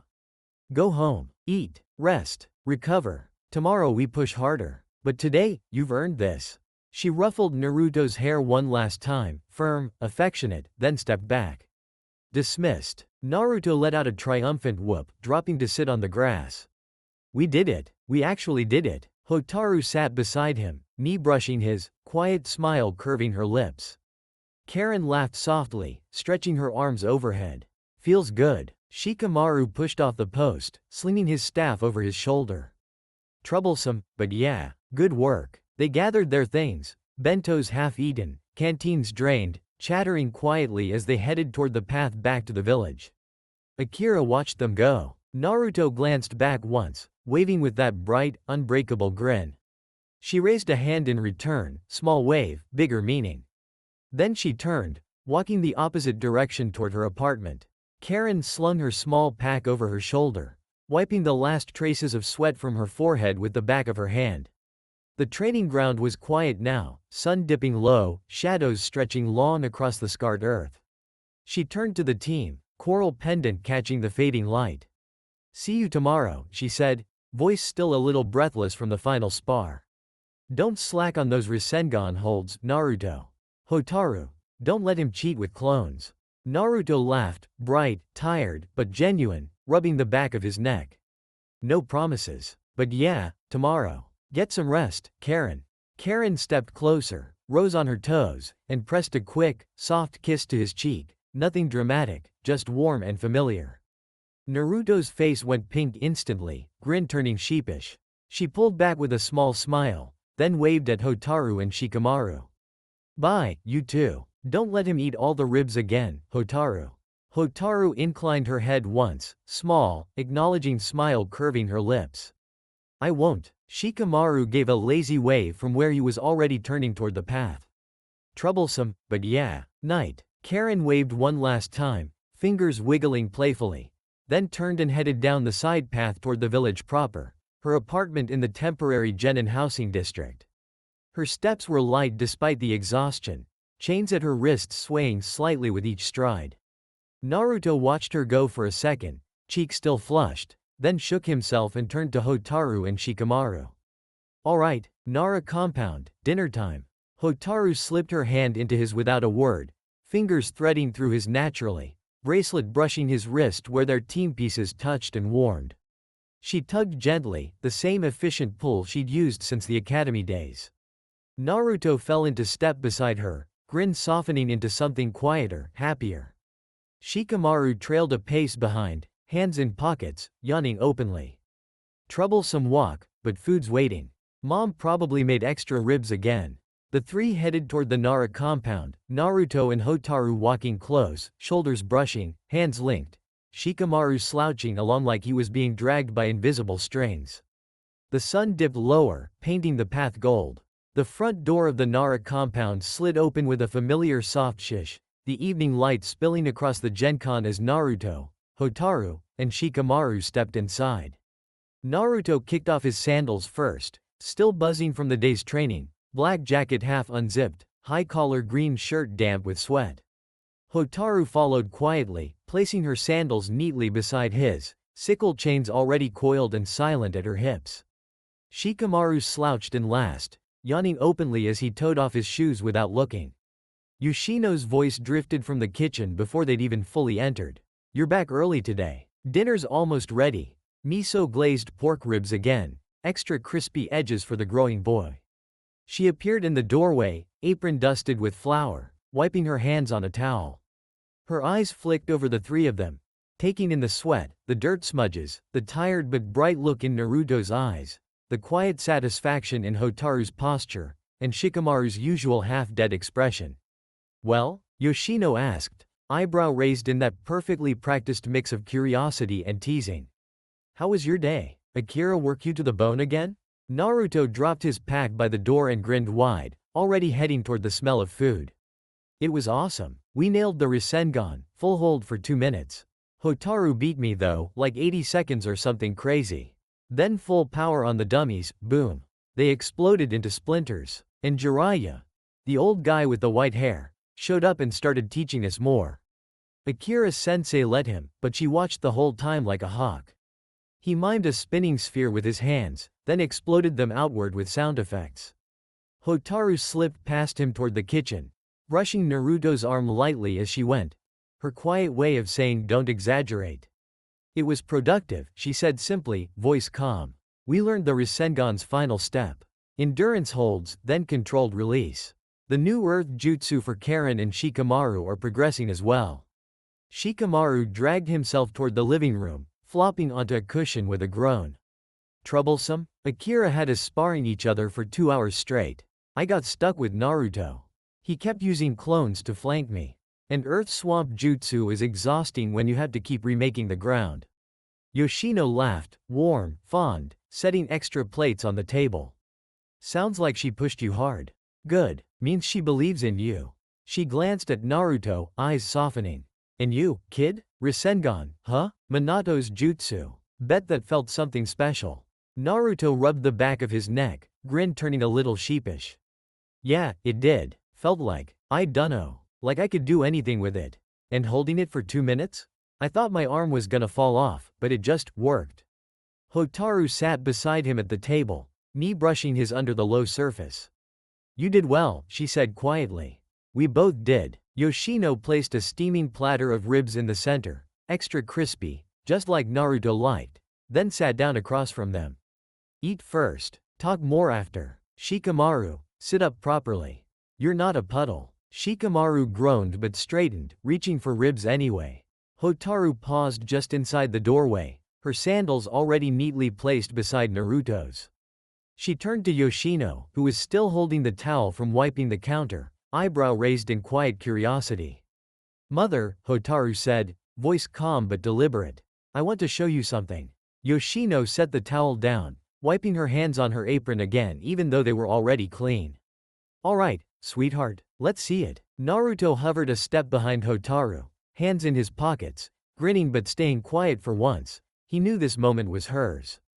Hotaru extended her right palm, flat, fingers slightly curled. Chakra gathered without flourish, blue-white, swirling in 3 precise layers. Clockwise outer, counterclockwise inner, upward twist through the center. She condensed it slowly, letting the rotations find their own equilibrium. The Rasengan formed in her hand, small, dense, glowing steadily. It spun with quiet, controlled power, humming low like a contained storm. She held it for 30 seconds, 45, a full minute, without a flicker or waver. Yoshino stared, eyes widening slowly. Hotaru let it fade cleanly, exhaling once through her nose. Rasengan, she said simply. Jiraiya taught it to Naruto today. He insisted I learn it too. Yoshino blinked. Then a slow, surprised smile spread across her face, warm and pleased. Well, I'll be damned. She stepped closer, reaching out to gently touch Hotaru's palm where the sphere had been, as if checking for lingering warmth. That's Minato's jutsu, the 4th Hokage's signature move. And you learned it, in 1 day? Hotaru inclined her head. Naruto mastered it first. I followed. Yoshino's gaze shifted to Naruto, standing a little behind Hotaru, hands still in his pockets, grin sheepish but proud. You wanted her to learn it too? Naruto rubbed the back of his neck, cheeks pinking slightly. Yeah, I mean, if I'm getting something this cool, she should too. We're a team. And, she's really good at control stuff. Figured she'd nail it faster than me anyway. Yoshino's smile widened, genuine, deep, eyes crinkling at the corners. Oh, honey? She reached over and ruffled Naruto's hair, firm, affectionate, the same way Akira did. That's a lot of trust. A lot of trust. Sharing a jutsu like that, Minato's jutsu, with someone? That's not just training. That's family. That's saying, I want you beside me when I shine. She looked back at Hotaru, pride shining clear in her expression. And you, sweetheart, you took it and made it yours in a day. I'm surprised, but not really. And pleased? More than pleased. I'm happy. Happy for both of you. She pulled Hotaru into a quick, tight hug, then reached past her to tug Naruto in two, wrapping them both in her arms for a second. You two, you're something special. Now sit, dinner's waiting. Extra ribs for the Hokage in training and his partner. Naruto laughed, bright, a little embarrassed. letting Yoshino guide him to the table. Hotaru followed, knee-brushing his under the low surface as they sat. Shikamaru, already sprawled on his cushion, glanced up from his bowl. Troublesome, but yeah, congrats or whatever. Yoshino laughed again, setting plates in front of them. Eat, talk more after. You've earned it. The kitchen filled with the sounds of family, clinking chopsticks, quiet chatter, the warmth of home. After dinner, the low table was cleared and the plates stacked neatly in the sink. Shikamaru yawned dramatically, stretching his arms overhead before pushing himself up from his cushion. Troublesome? I'm done. Night, everyone. Yoshino waved him off with a fond smile. Sleep well, lazybones. Don't stay up reading strategy scrolls again. Shikamaru muttered something unintelligible and shuffled down the hallway toward his room, door sliding shut behind him with a soft click. Naruto started to stand, ready to help with dishes like always, but Hotaru reached over and caught his wrist in that familiar, efficient grip. She didn't say anything at first, just tugged gently, standing and pulling him toward the back door. Naruto blinked, confused but already following. Hotaru? She glanced back once, small, private smile curving her lips, then slid the back door open. Cool night air drifted in, carrying the scent of cedar and earth. The backyard training circle waited under the moonlight. A wide, flat patch of packed dirt surrounded by low bamboo fencing, the same spot where the Nara family had practiced shadow techniques for generations. Hotaru stepped out barefoot, sandals left neatly inside, her toes curling slightly against the cool ground. She tugged Naruto again, guiding him out with her. He followed without resistance, sandals abandoned at the threshold, bare feet meeting the night-chilled dirt. The moonlight caught on his high-collar green shirt and the silver pendant at his chest. Once they were both standing in the circle, Hotaru released his wrist but stayed close, close enough that their shadows touched under the moon. Naruto tilted his head, grinning curiously. So, you want to spar? Blow off some steam after training? I'm game. Hotaru shook her head once, slow, deliberate. No. She stepped even closer, lifting her right hand toward him, palm up, fingers relaxed. Dance. Naruto blinked again, grin faltering into open confusion. Dance? Hotaru nodded, small but certain. Dance. She took his left hand in her right, fingers threading through his naturally, bracelet brushing his wrist where their team pieces warmed faintly against each other. With her free hand, she placed his right palm lightly on her waist, gentle, guiding. Naruto's face went pink instantly, but he didn't pull away. I don't really know how to dance, he admitted, voice dropping to a sheepish mumble. Never did anything like that. Hotaru's voice stayed soft, almost a whisper in the quiet night. You don't need to know. Just move with me. She began, slow, simple steps, barefoot on the cool dirt. A gentle sway at first, then a small turn, guiding him with the hand at her waist and the one holding his. No music, no rhythm except the faint chirp of crickets and the soft rustle of bamboo leaves overhead.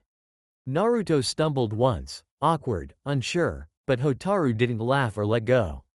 She just adjusted, small shift of her hips, light pressure on his hand, until he found the pattern. Step, turn, sway, step again. His grin returned, slow, shy at first, then brighter as he relaxed into it. This is weird, he said quietly, but he was smiling.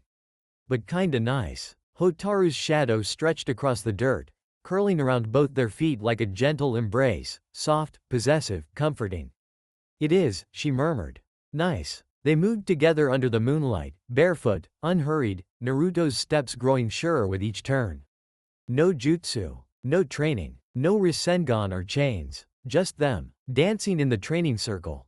Yoshino lingered at the kitchen doorway, towel still in hand, watching the two slip out the back door into the moonlit yard. She leaned against the frame, arms crossed loosely, a small, amused smile tugging at her lips as she caught the last glimpse of Hotaru's hand in Naruto's, fingers threaded, steady, like it was the most natural thing in the world. The door slid shut behind them with a soft click. Yoshino shook her head once, quiet, fond, then turned back to the sink.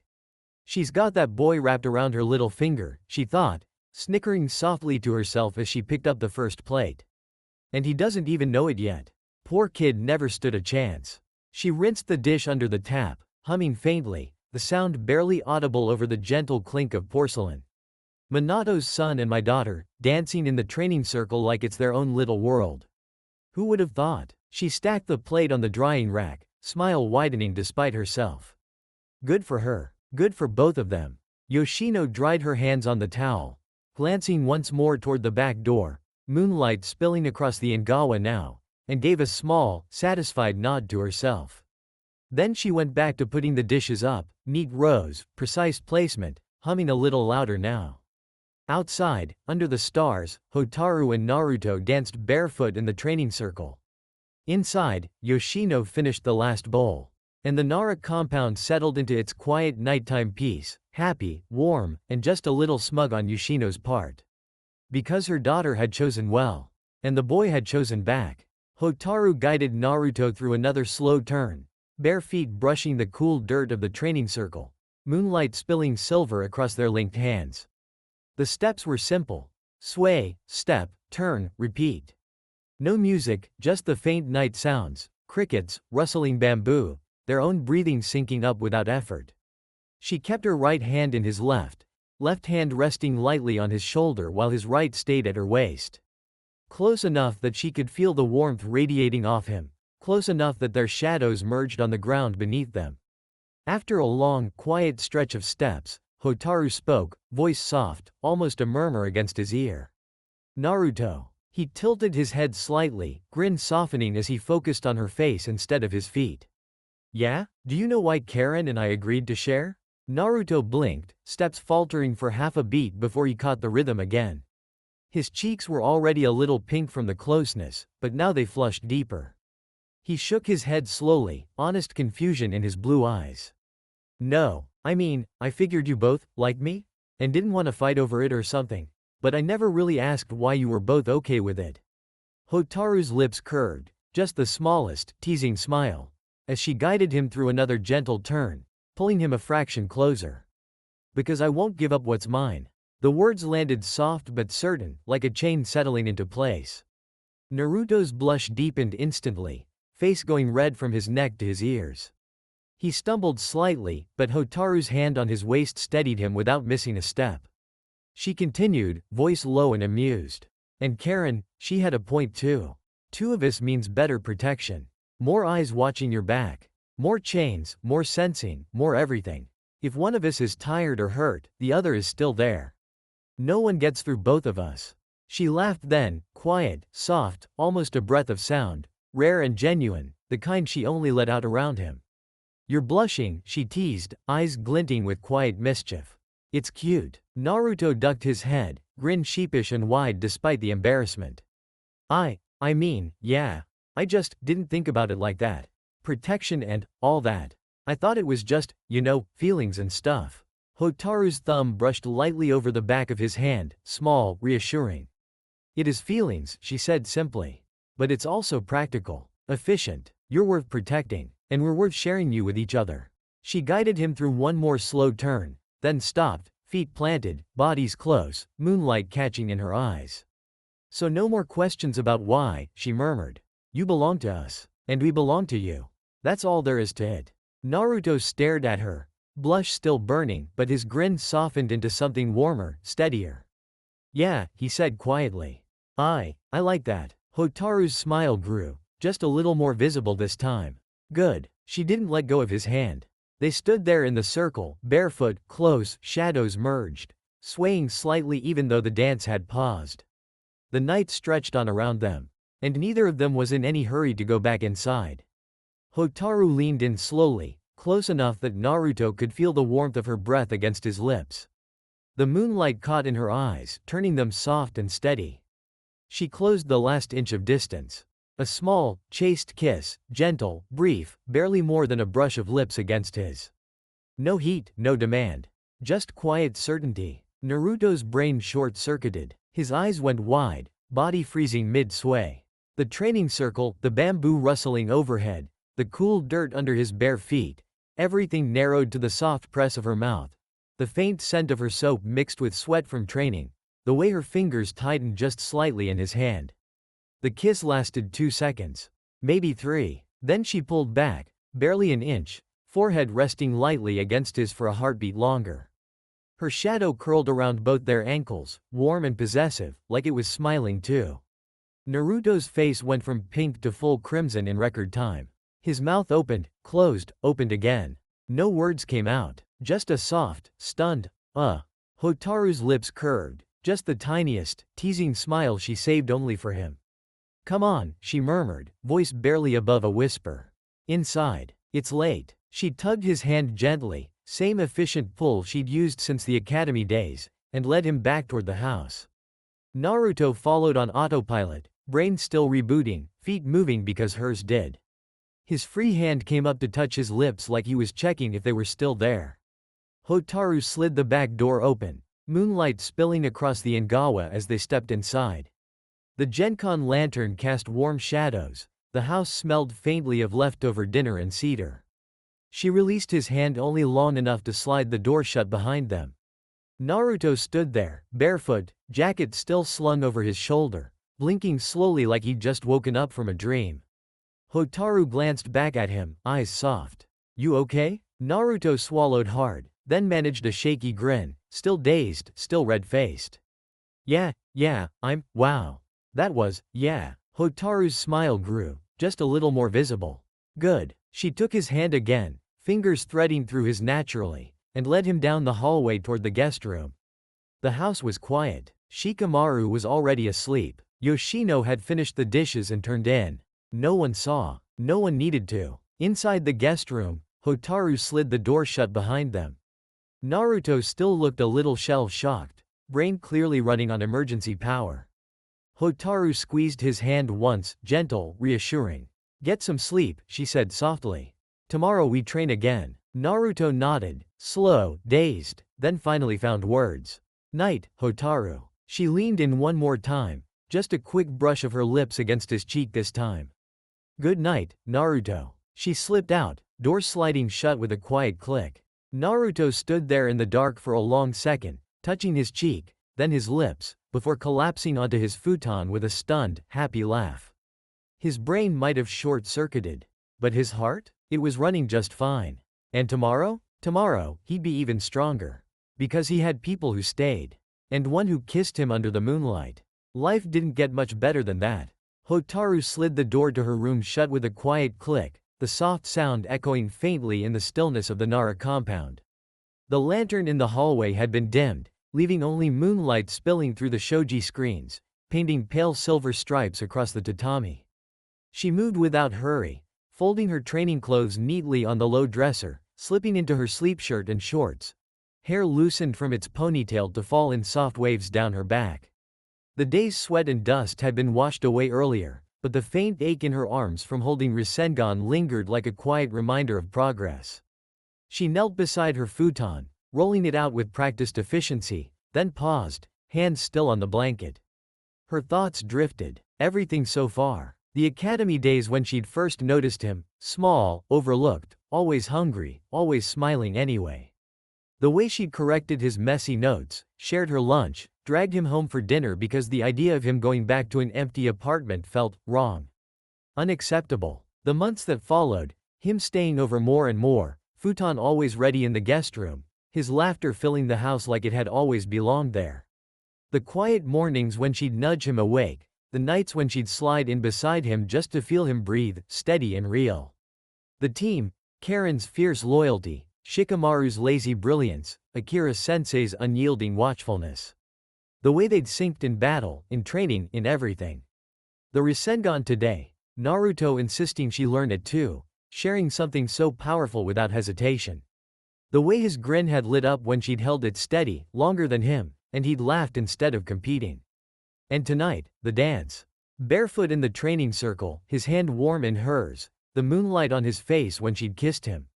Soft, chaste, certain. Hotaru sat on the edge of her futon, knees drawn up slightly, arms wrapped loosely around them.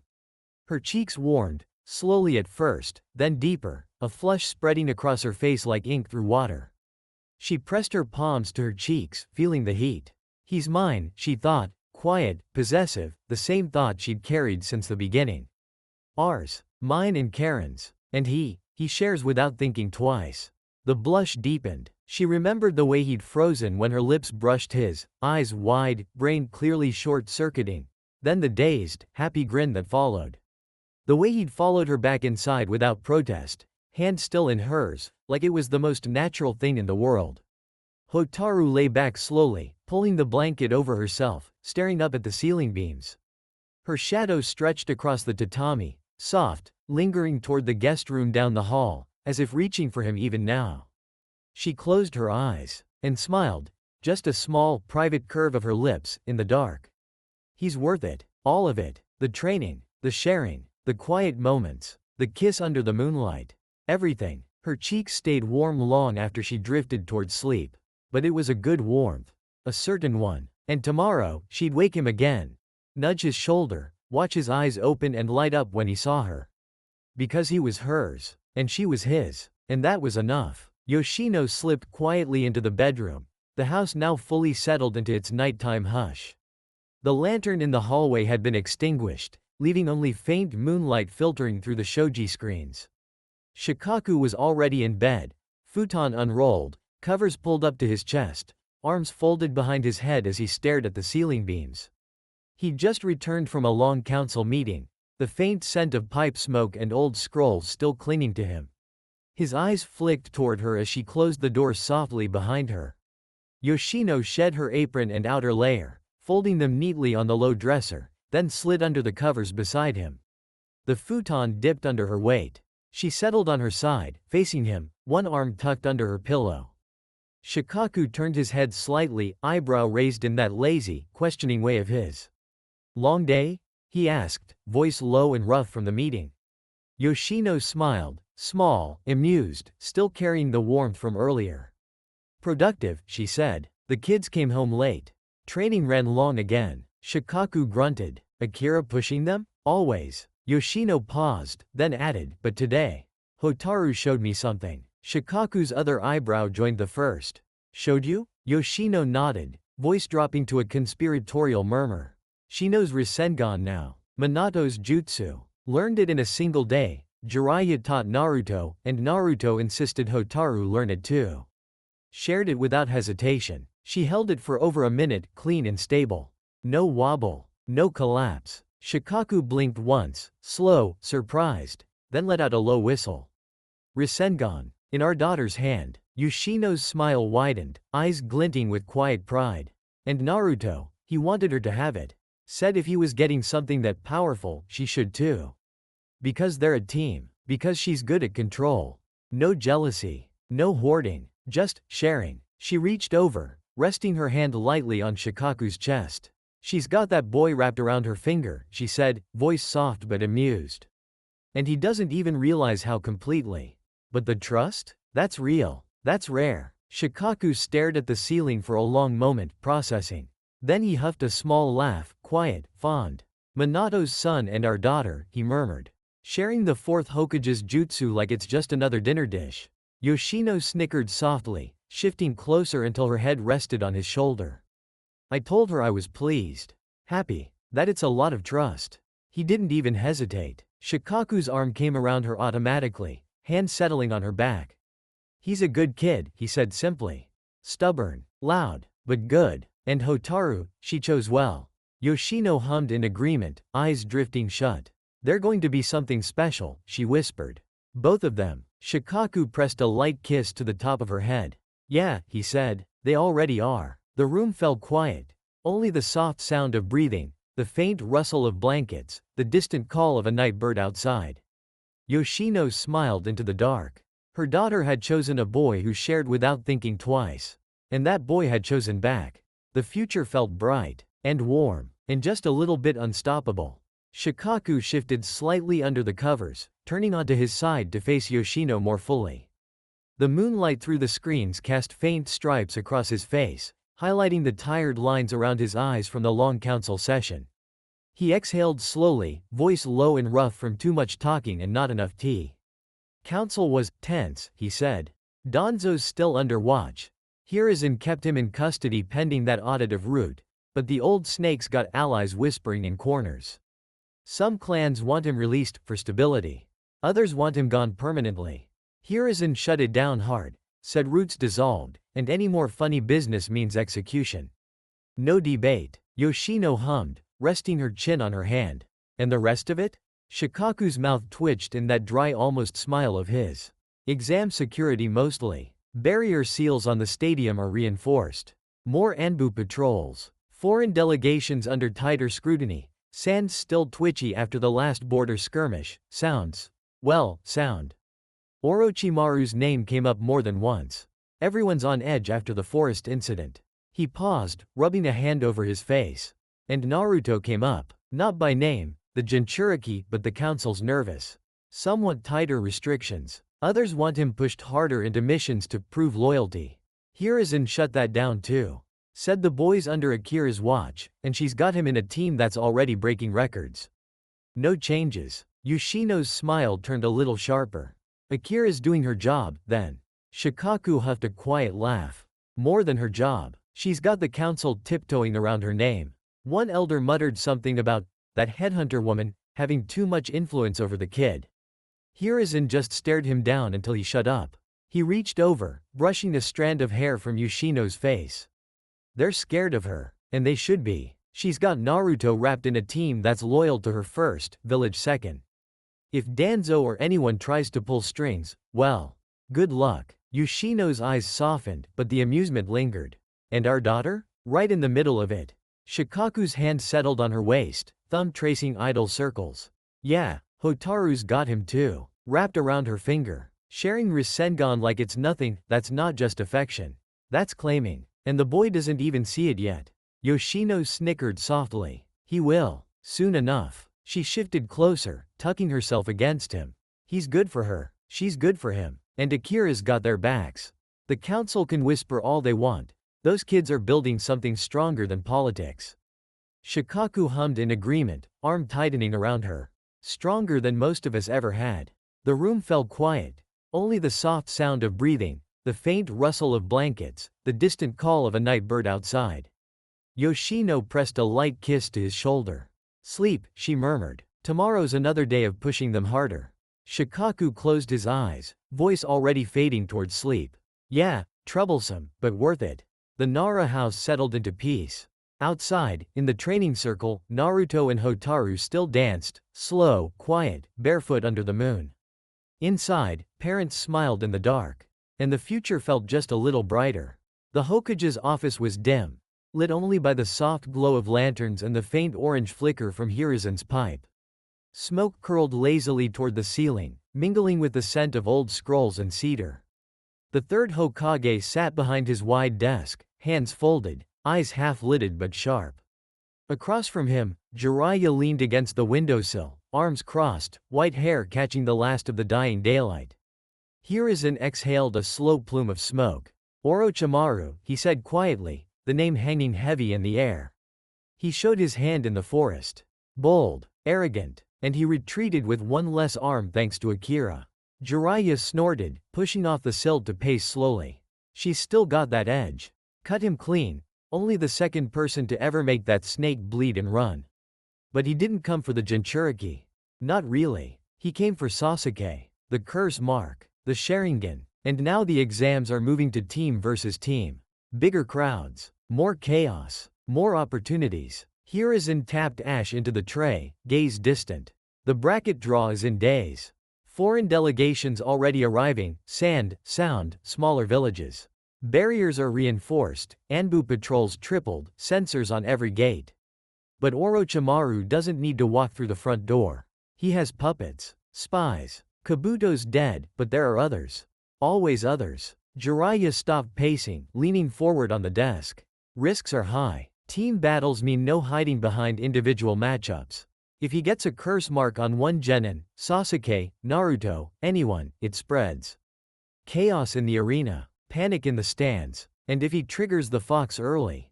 Hiruzen met his eyes. Naruto is under Akira's watch. Her team is strong, stronger than most realize. Hotaru Nara's shadows, Karin's sensing in chains, Shikamaru's traps. They've already broken the forest record. They're not just surviving, they're hunting. Jiraiya rubbed his chin. Yeah, but Orochimaru doesn't hunt fair. He hunts smart. If he wants Sasuke, he'll use the finals as cover, create a distraction, strike during the chaos. And if he gets even a hint that Naruto's team is protecting the Uchiha. Hiruzen exhaled again, smoke curling like a question mark. Then we have Akira. And Akira has never failed a mission. She cut Orochimaru once. She'll do it again if he shows his face. Jiraiya's grin was grim. She'll try, but the snake's slippery, and he's got nothing left to lose. Hiruzen set his pipe down, fingers steepled. We increase security. We watch the sound Genin closest. We brief Akira directly. Her team is to stay together, no splitting up, no solo runs. And if Orochimaru makes a move, he looked at Jiraiya, we end him, permanently. Jiraiya nodded once, slow, resolute.